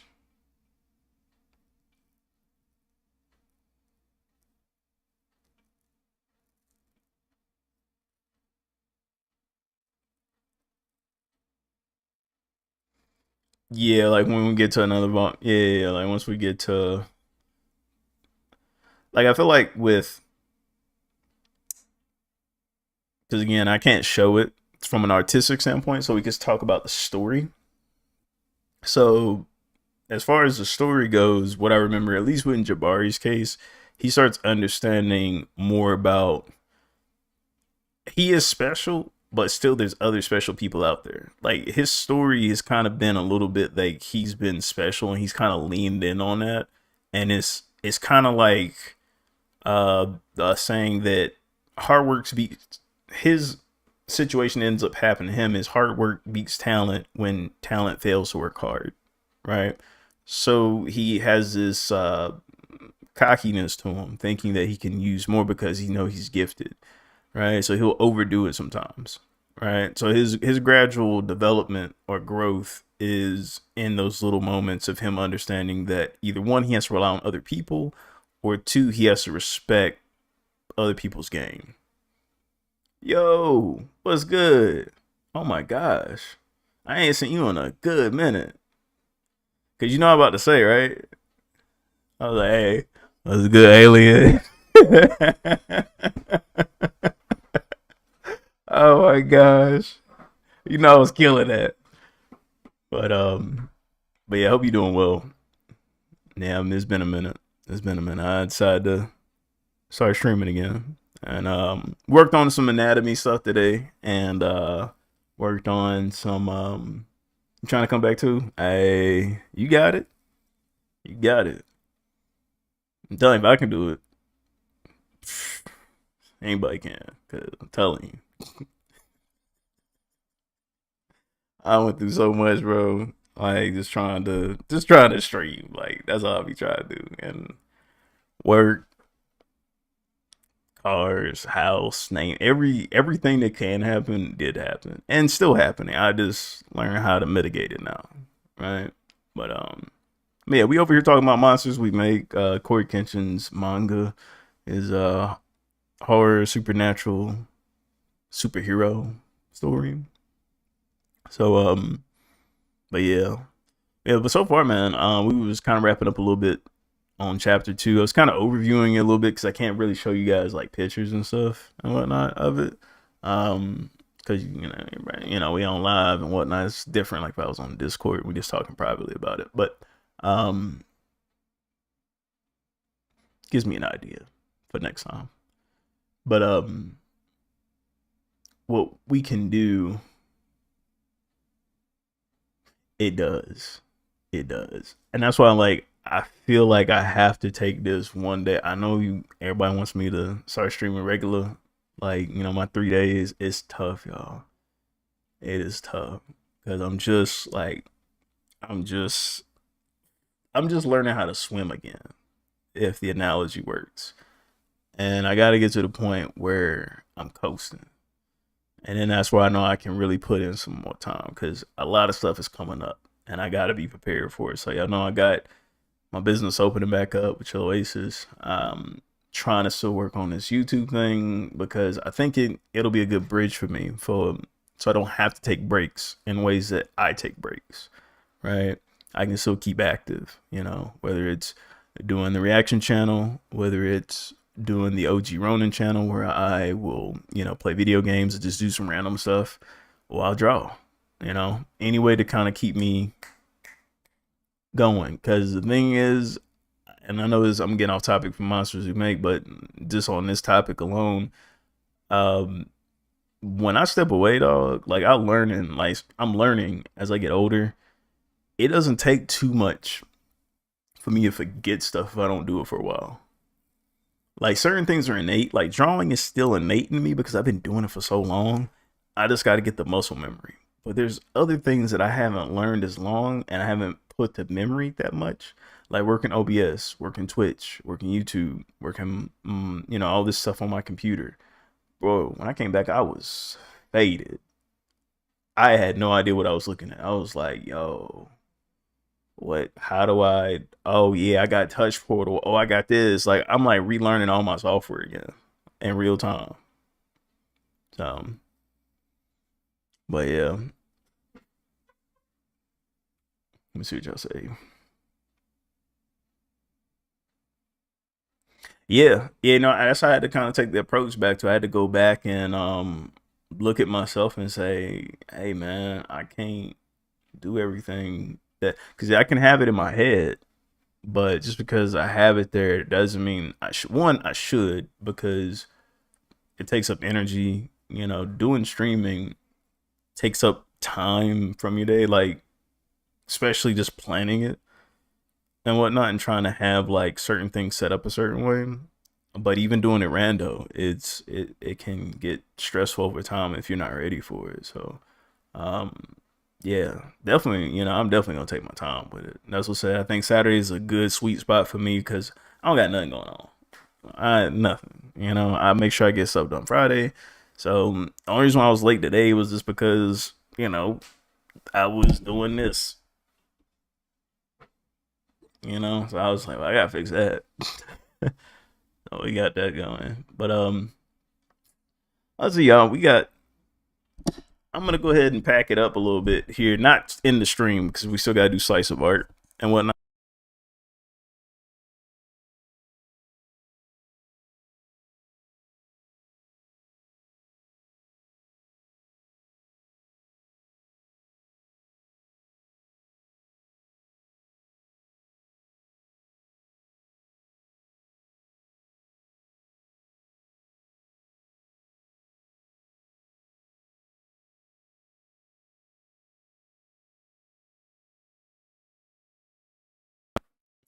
Now I had pulled my mic out. Yeah, dang, how long did that going for? Ooh, well, I'll repeat it. I'm gonna as far as as far as like monsters we make, we're gonna go ahead and chill here, just on the chapter two. If you guys haven't read the story, please go read it. It's a really good read. From my, I don't even really have qualms with it, to be honest with you. But I guess I was speaking to other people's qualms about it, where people had issues with some story elements or some pacing or just different particular things. And just for me personally, I knew it was. Oh no, this isn't my story. This is Corey Kenshin's story or whatnot. If you're not familiar with him, he's a YouTuber and whatnot. He made a manga called Monsters We Make, and it was blowing up all over YouTube for what, 2024. He's made 3 volumes, excuse me, since. And essentially people had like, some people has like some hate for it and whatnot. We wanted to go through, we've been wanting to do this for a while. We've been wanting to do this since last year where we reviewed it for the first chapter, and just never got to it, so we did it today. But yeah, I mean, I was just kind of breaking down like when you're making a manga, I guess because people, when you're known for doing something really good at one particular thing and then you do something else that's not the same thing particularly, people think that you're just going to automatically be like an expert at it, and you're not. Even no matter how much, how much money you have, no matter how many people who are professionals are around you, you're not gonna have it all together. And that's cool. That's what it's supposed to be. You need to get some experience and stuff. So I was just going through how the first volume, really we used the first chapter, and the difference between how the first chapter looked and this of the first volume and the first chapter of the second volume looked. And I had to break down most of the panel breakdown in the volume one, chapter one. Man, chapter two, we was just talking about the story and enjoying the pacing of the story. It was night and day. As far as how that was an interaction for us.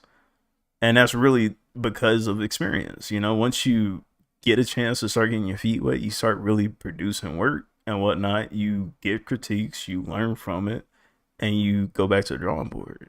And that was said, I think is this is a good tool for other people to use when you're seeing this happen live with someone who has a whole bunch of money, to kind of facilitate this stuff to someone with no money, because it just shows you, man, if you just repeat the steps and learn from your mistakes, you can make something great. It doesn't matter. It's how you tell the story, and sometimes who you got in your group. I think, what was it, One from One Punch Man. I mean, he got what, most of his stuff was webcomic stuff until the guy who did Ice Shield took a hold of it and just exploded it and made it to what we know today. But yeah, I don't know. I'm yapping at this point. So yeah, let's we can go ahead and transition this to slice of art, y'all. So if you guys have any work y'all want to show me, and that's dope, Keeman, you reading chapter 1 and whatnot. The next story though, we'll get to chapter 3. So I think chapter 3 is free, but I haven't read. You know what? That's actually a good reaction for me though. I'll probably do that next week. We'll do I won't read chapter, like I won't actually go through and read volume 3. I'll just wait till Saturday and we can just read it and whatnot. Cause that'd be a good reaction. Y'all can get an honest reaction out of me. Cause I had to go back and reread volume 1 and 2 throughout this week to kind of catch up and remember some stuff. But for this one, you'll get like an honest reaction out of me. So I think that'd be dope. We'll do that. There's another manga that I think you guys should check out. It's called Seventh Kingdom. I think I told Keeman and Delon about it, but for everybody else here, it'd be a good read. Hey, for sure. Yeah. Yeah, drop it on in. Did Keeman drop the Discord? I want to say he did. He showed it like Keeman. Go Keeman. Yeah. Throw it up on it now. We got about 20 minutes.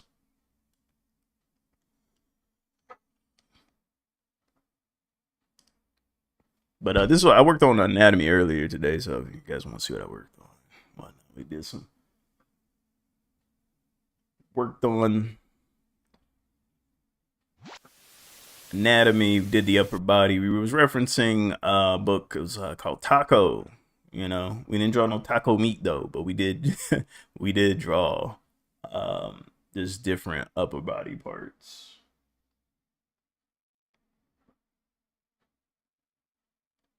Just finding a slick way to figure some of this stuff out on the go without, needing to reference much.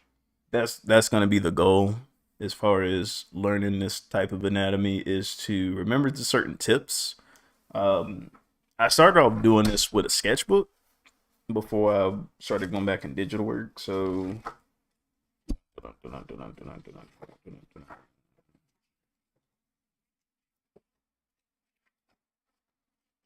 dang.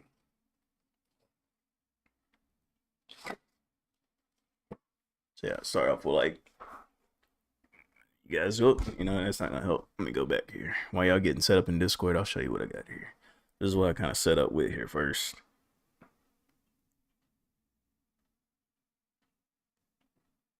It's kind of showing how the neck rolls when you move from side to side, and it's just kind of showing like a quick guide of just using like a little V neck. You know what I'm saying? And then for like your shoulders, or the colapary? I can't think of that word, but you can use like a shape that's like a little small diamond, right? And that can help you with figuring out where the shoulder's gonna go and the chest's gonna go afterwards.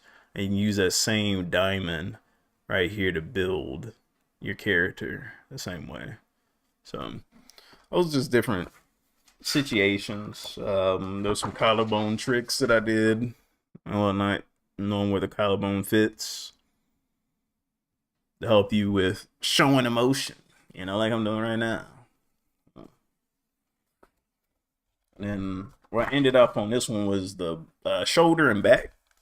I feel like this is like a good thing for like lifting weights. Like I should have just had a whole sequence of how to exercise this muscle behind it.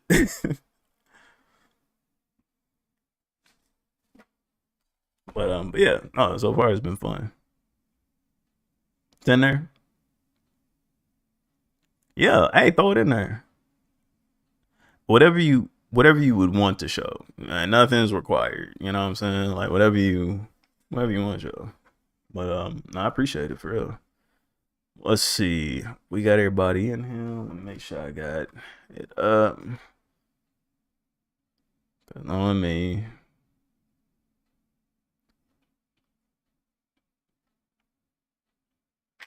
I ain't been in a slice of art in a good minute.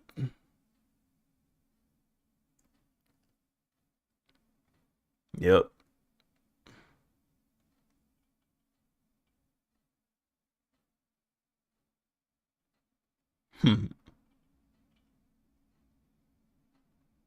Okay, pulling up slice of art now, y'all.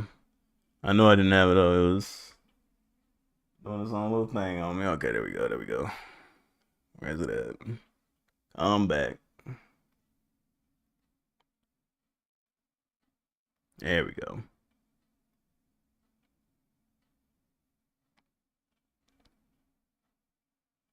All right, I think that works. Okay, cool. Let's do it. Let's go to slice of art. Yes, sir. All right. So we got cooking up over here. Dude. All right. Okay. I think we're right here. Yeah. Okay, cool. So we got from Delon over here. Yeah. Look at that. The night sky. You know what this makes me think of, dog? Hey, this actually matches the tone of my room, though. Y'all see that? Like, hey, y'all peep the game? I see it. All right. Now look at this. I get you. Now nice and cozy. Oh, okay, and that's why. You know what, bro? I was looking at that. I ain't gonna lie. I thought this was the sky at first, but I had to look again and put the double vision on it, and I saw the puddles of water, and I could see. I could really see it now. You know what I'm saying? You should put like my shirt a little stars too. Yeah, you know what? I think are they for real? They're actually not. They're actually like some type of bird. I don't know what that bird is, but it's a bird. But it does like stars from here though, for real. But yeah, no, I like this. It reminds me that I need to make an animation of Noor now. See, thing is, you know, I still need to be hooking him a Trinity up. You know, I still ain't did that yet. So it'll happen soon though. You know, I'll see it. I'll make it happen organically though. I'm just not gonna throw up in all right, let's see what we got here. Ooh, this is dope. It's like you're putting this in a forge and crafting it. And I like how you started with the grayscale too. I remember, you know what? Because now my memory, I think, is coming back. You started doing this, or whatnot. I think. Oh, you've always done this. We got ads coming in like 2 minutes, y'all. So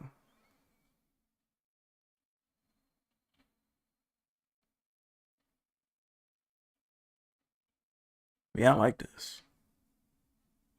We got some more. But yeah, I want to say you started to do in grayscale and then color, or you might have always done that. I might not have known. It's either one or the other. But I like this though. The lighting is what's getting me, man. I like the shine on this.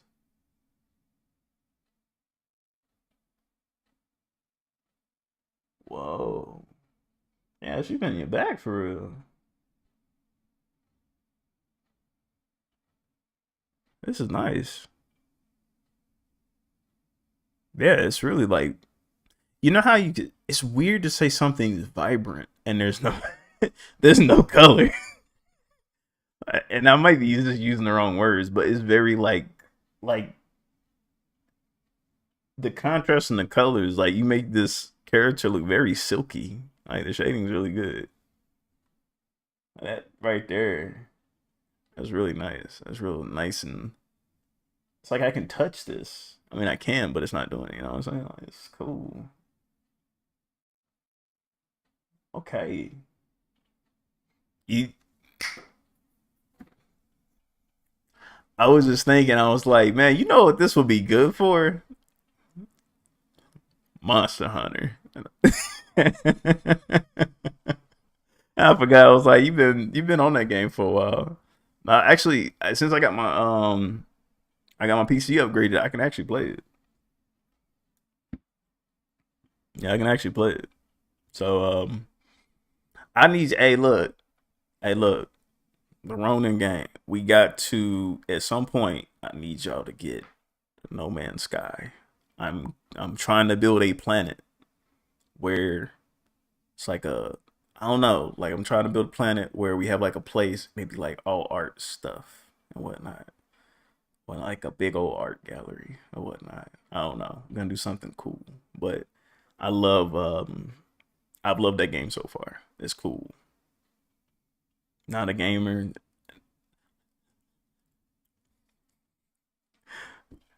No. You know, I understand, but I feel like man, I don't never want to make nobody do anything or make somebody into anything. You know, I just want you to want it for real. But man, I'm my brain is thinking, bro, I could get you though. I could get you there, man. No Man's Sky. Okay, for real. You know what? I ain't gonna lie. I thought that too at first. It took me see with games like that, man. I got to do it my way. You feel what I'm saying? Like I'll figure out the basics. Like I learned with that game in general too. That game, even the story is literally just to show you how to play the game. Like you literally can do what you want. I'm not sure if you guys are in ads right now. You guys are probably in ads.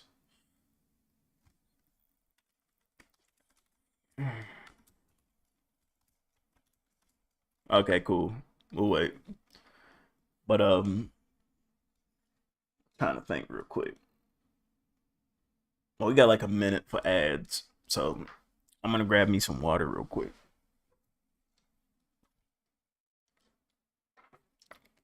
Got it. But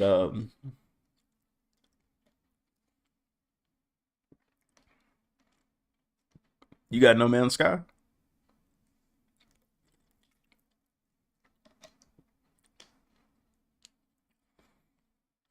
But yeah, the reason why I said the line, it's like one of those easily co-opable games that are like it's very relaxing.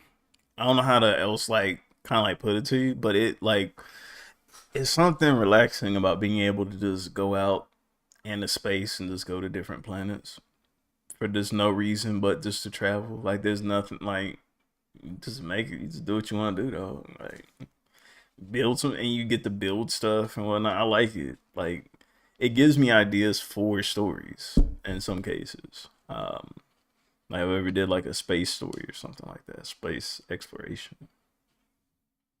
Don't have Steam. Oh darn.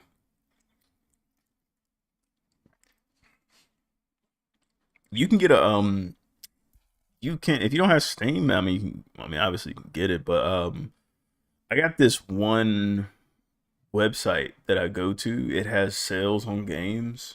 It's generally good, usually better than Steam. It's called Loaded, and I'm trying to look for the link now, but I got like No Man's Sky, I think for like $20. I want to say, yeah, I got it for 20. It was like, well, listen, I was like, I mean, it was like 1983 is $20, but yeah, there was other games on there I got for like $2. Other games I got for like 5 and whatnot. Like I got Gotham. I think I got Gotham Knights for like $7 though. One I've been playing now. Yeah, it's loaded. Yes, it's called loaded.com. Yeah.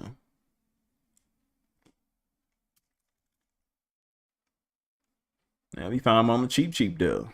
I think you can get PlayStation games and stuff. I think.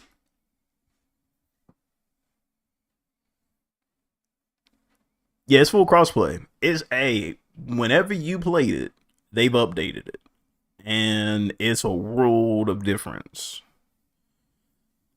They say it's like one of the best comeback games. Like it blows Starfield out of the water. That was like the pinnacle game at the time when it came out, as far as looks and whatnot, which it technically in some ways it still is. But as far as experience, I feel like No Man's Sky hands it to them easily. Just the way you can transition, and they got gas planets now. You can find paradise planets pretty easily. Um, the planets all do feel different. I know that was one complaint people had is like just kind of felt like you were running into the same situation all the time. They've definitely fixed that.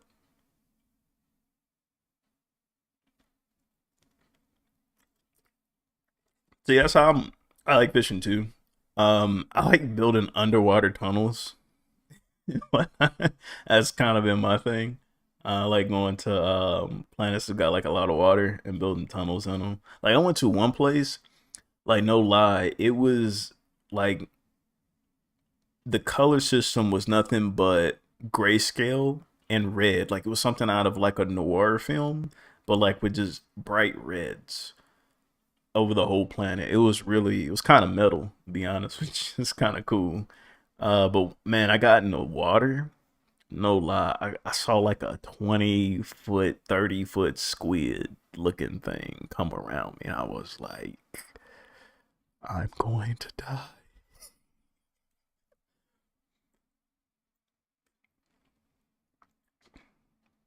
Hey, don't gotta worry about it. I got one already. I made one. That was the last thing I did. I made a Corvette ship. I got a Corvette ship and I got a settlement. So we can hang out at the settlement where some people at, and I got my own ship where we can just travel. Yeah, buddy.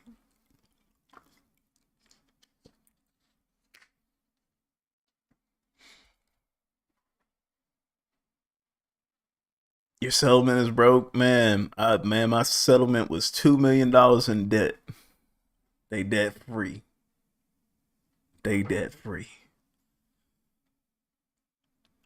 But I think okay, cool. We got you back. So yeah, we just talking about so you hooked on Enshrouded? I gotta look that one up. I'm not familiar.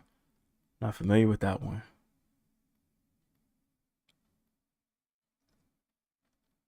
See, I'm trying to play the games that I didn't get to play either. I didn't get to play Marvel Spider-Man. I got a whole list of games I got to go through, and y'all be surprised um, how many games I have not played. I know everybody's on Arc Raiders right now, so I don't know how people feel about that. I just know it's a popular game right now. Okay, Shrouded. Hey, 22% off. Looks like a good game. Looks like a great game.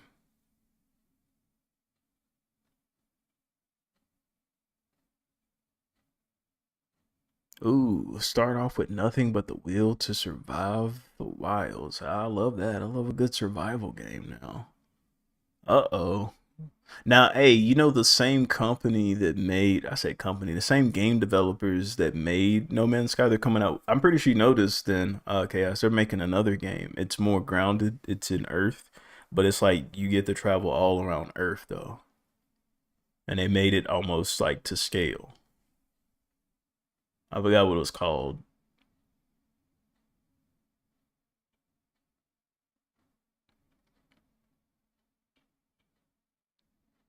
I forgot what it was called. It was something very like No Man's Sky. I forgot it was. Uh, what was it? Hello Games. New game. What was it called? Light No Fire. That's what it's called. That one looked really good. Light No Fire looks really good. You guys haven't checked that out. But let's see. We still got some slice of art here, so I want to finish it up. But yeah, it's definitely good. Real good stuff. Chaos, per usual. Oh, snap. Look at that. I like the color. This is really cool. The flowers kind of look like lips right here, too. I like that. Very quaint. I like the background as well. Nice blur on the front and back ends. Yeah, I like the tone of this as well. Really nice style. I really like this. It's really cool. Oh wait, and we get time lapse version. I was just about to ask too. Oh man, I like that.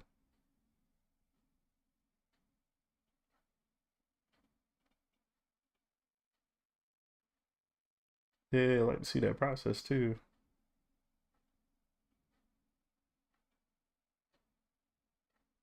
Wow. See, that's one thing. It's hard for me to draw flowers from scratch like that. I need to reference something hard.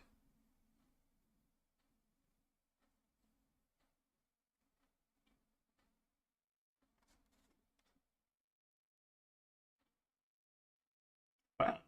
Do you use like vector lines by chance?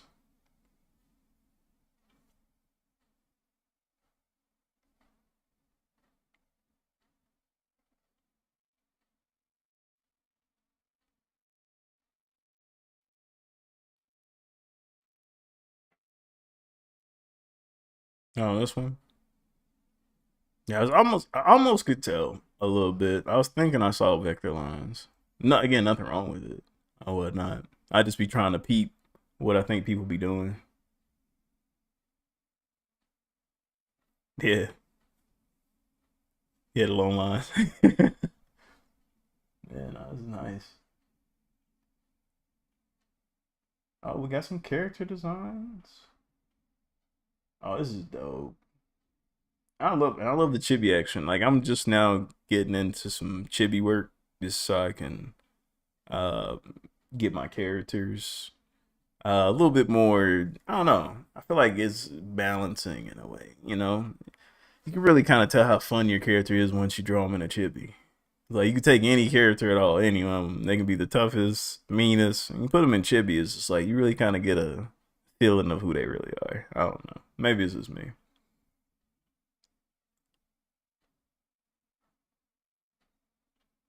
Oh, okay. Oh, that's right. There's this one game I've been wanting to do.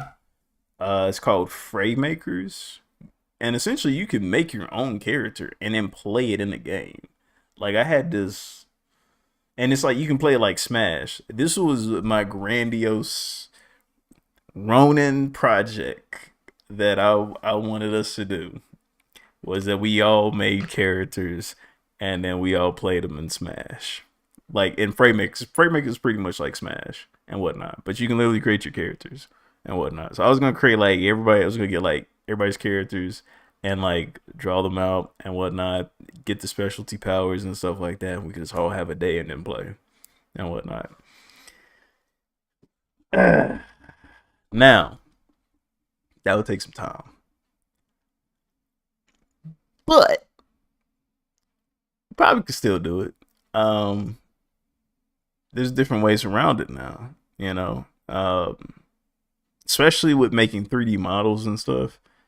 What I was thinking of doing was making and seeing how effective this would be. Because if it's not that effective, I'd rather probably just go and do it myself and then learn. But I was thinking of taking traditional T pose characters, front, back, left, right, center, all that good stuff, and then try to see if I could get AI to do like a coding for me to put it in frame makers. Like if I just gave it that and then started naming out some of the characteristics I want the characters to have, like they throw fireballs or something like that, and how well will it work off of that given the style?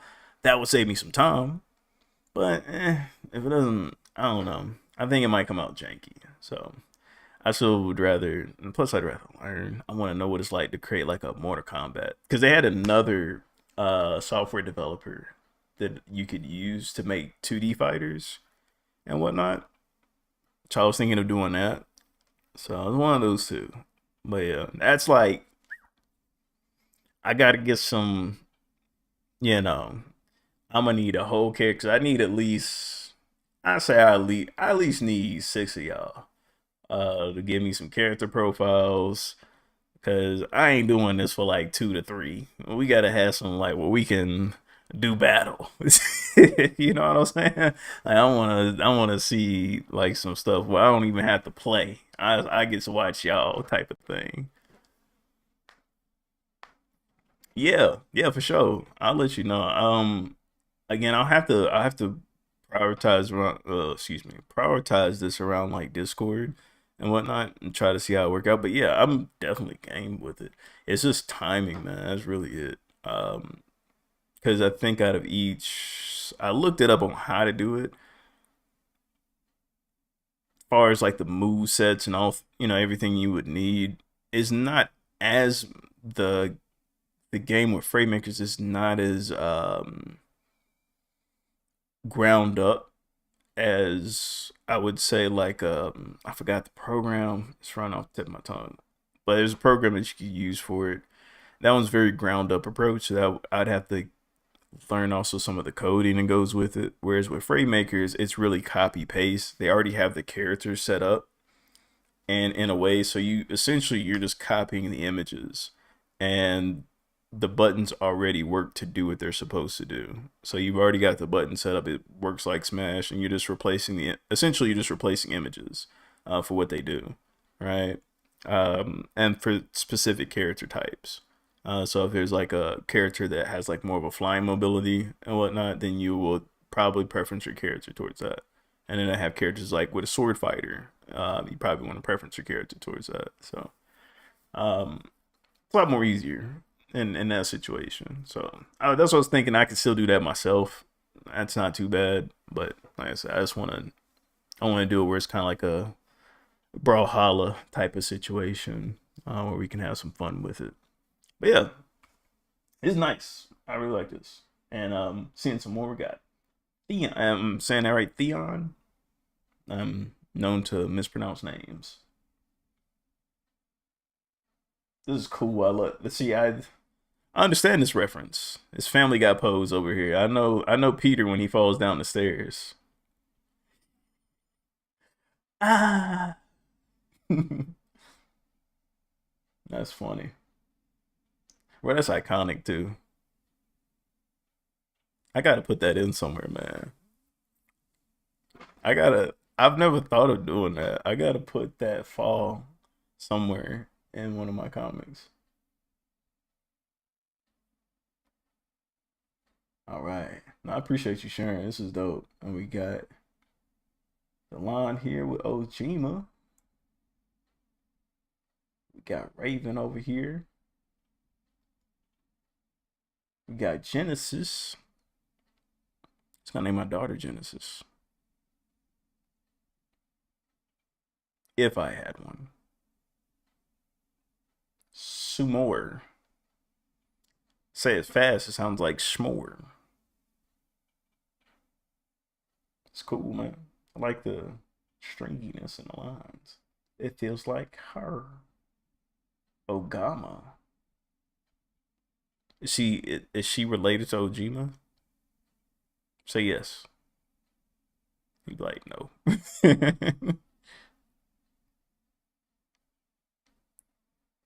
Got Hera.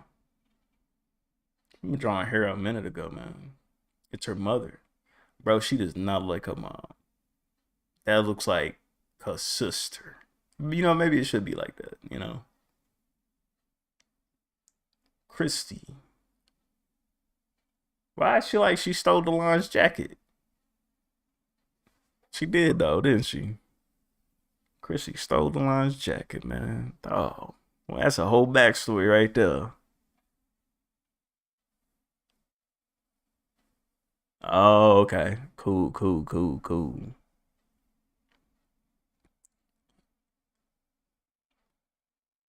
Okay. We can do this, Ronnie. So Solerta? Is that it? Solerta? Oh, Solaria. See, I thought that was a T. Got it. Got it. Got it. Got it. Got it. Like that. That's cool. Got some more. Look, these were the sketch versions of them.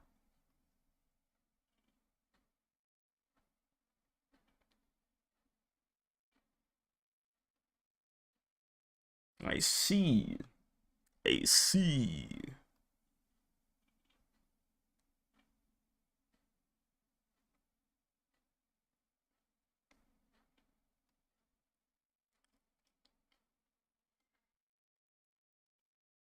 You did these back in May last year. I was out.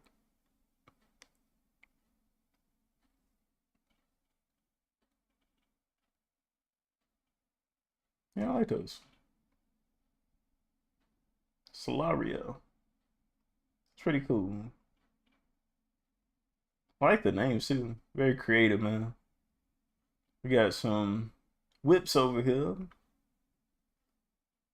see, make sure. I'm about to say, yeah, I saw that one. Oh boy. Look at them. They touching the muscles. You could say, sir, I find I'm like he's touching that unconventional. Like, let me touch that. That's assault, sir. And the lady over here, she's like, are you clocking it, sir? You're not supposed to touch him. Okay, I see, King. I like these sketches, dog. I ain't gonna lie. I like how you work the lips on that lady. You know what I'm saying?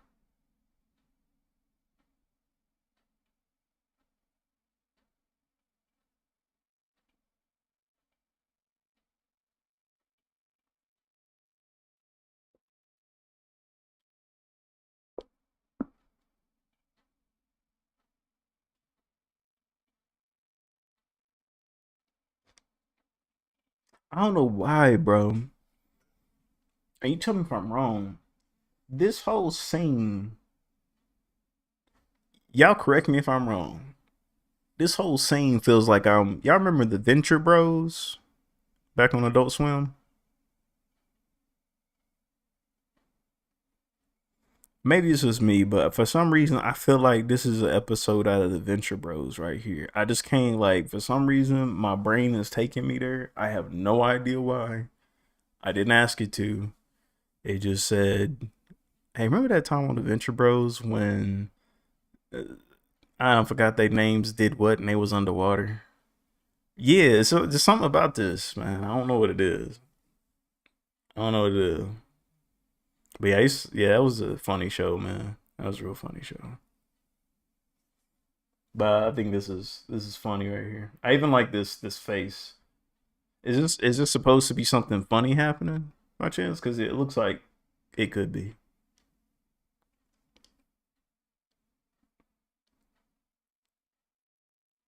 You don't have to spoil me, but I just want to know if it's like a scene, like tone wise, is like comedic.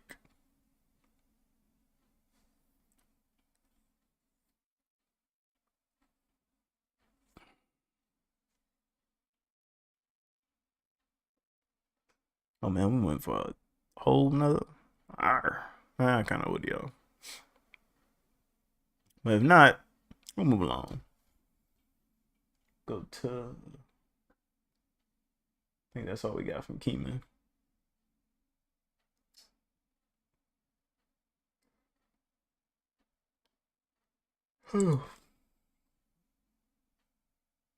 Oh.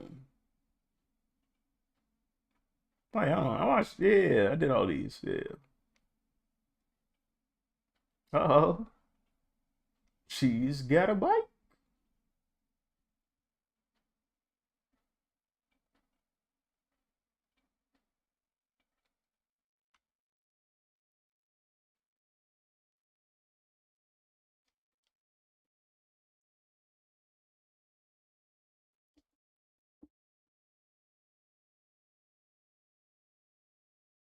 Okay. Okay. Oh, she's on the road. Okay. Okay. I see what's happening. That's the back. Oh, wait.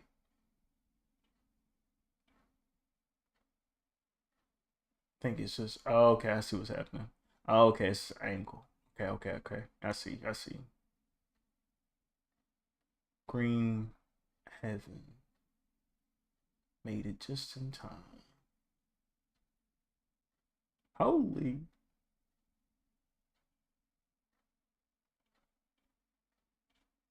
That's a good tease right there.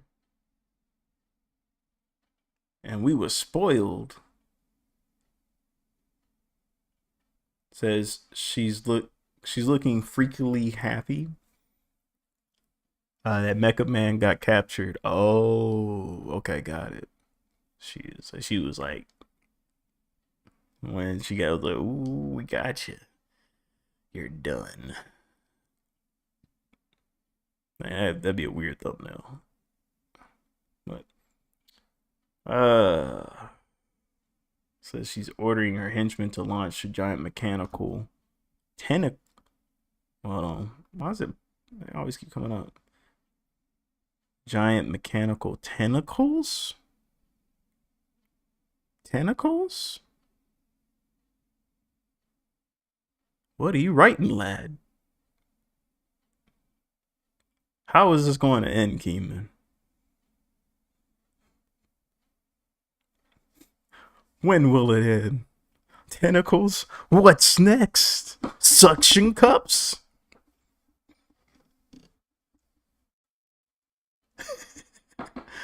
Oh.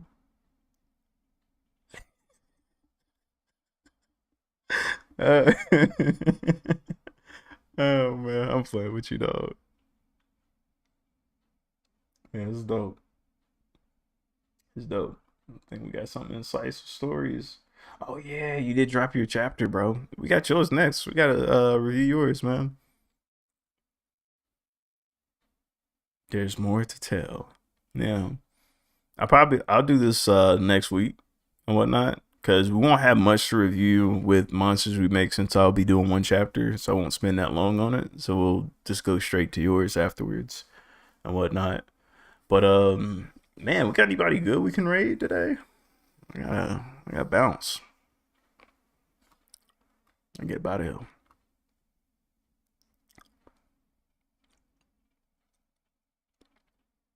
Boom, boom, clap.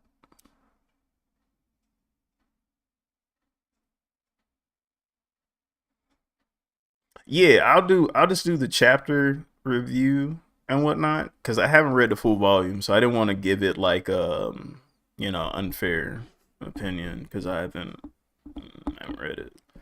But yeah, I mean, if I could, my personal situation with both chapters of Monster We Make, I think that they're great. I think it's a manga. You know what I'm saying? Like, if it was obviously it's not a shonen manga, so it wouldn't be on Shonen Jump. It'd probably be on some seinen, Tokyo Pop, or trying to think of some other seinen ones. But you get the drift, man. It would be up there, you know. It's pretty solid. It's got some good people who are helping Corey in the editing process. Got some good artists and whatnot. Little tidbitty things to me. Nothing people should be complaining about. And here's my thing. What people complain about on this stuff, alright now, y'all gonna wish I had this stuff once this AI stuff drop on y'all. I have all these mangas coming from this AI generated material. Then everybody's gonna be wishing they had this stuff. So here's what it is. I got an ad coming up here in the next minute, so try to send y'all right. Don't know anybody. I mean, it's cool. We don't got nobody, man. I'm cool with just leaving. Y'all know me. I don't need to rate nobody. I'm pretty sure we all getting sleepy. We should. We've been Keeman, you've been in the game since 12. I saw you.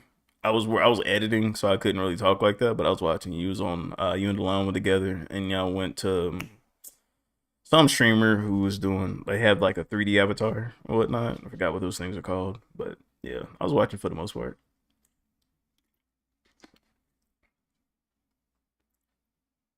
Yeah, it's like 11. I look, man. One, appreciate y'all for staying on this long with me. Um, it's the longest I've streamed in a long time, so it's kind of cool to get my some type of normalcy. It kind of feels familiar. You know what I'm saying? So we're trying to get back in the game. I need my frozen yogurt. Hey, I got something too though. Hey, 8 p.m. That's good. Hey, look, I would go to sleep. Honestly, I would go to sleep. It's 11. But yeah, y'all, I'm gonna go ahead and call it. Y'all have a good night. I will see y'all next week. But if I don't see y'all then, I'm gonna be around.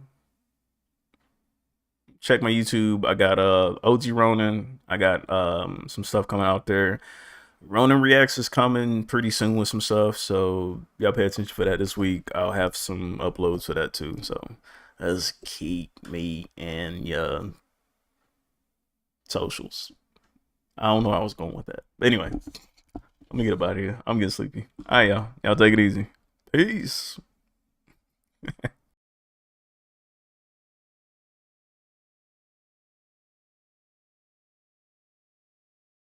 Read the chat. Apparently, somebody got a question. I ain't got too many questions, bro. Wait. I'm so real. 1 through 3, you reading them all? Oh, no, I was just gonna read chapter 3. I've read 1 and 2. I'm gonna give you my opinions on it and whatnot. I can do that. But yeah, I'll read through. I'm actually gonna go through and read 3 and whatnot. Yeah. But yeah. I gotta go, y'all. Again.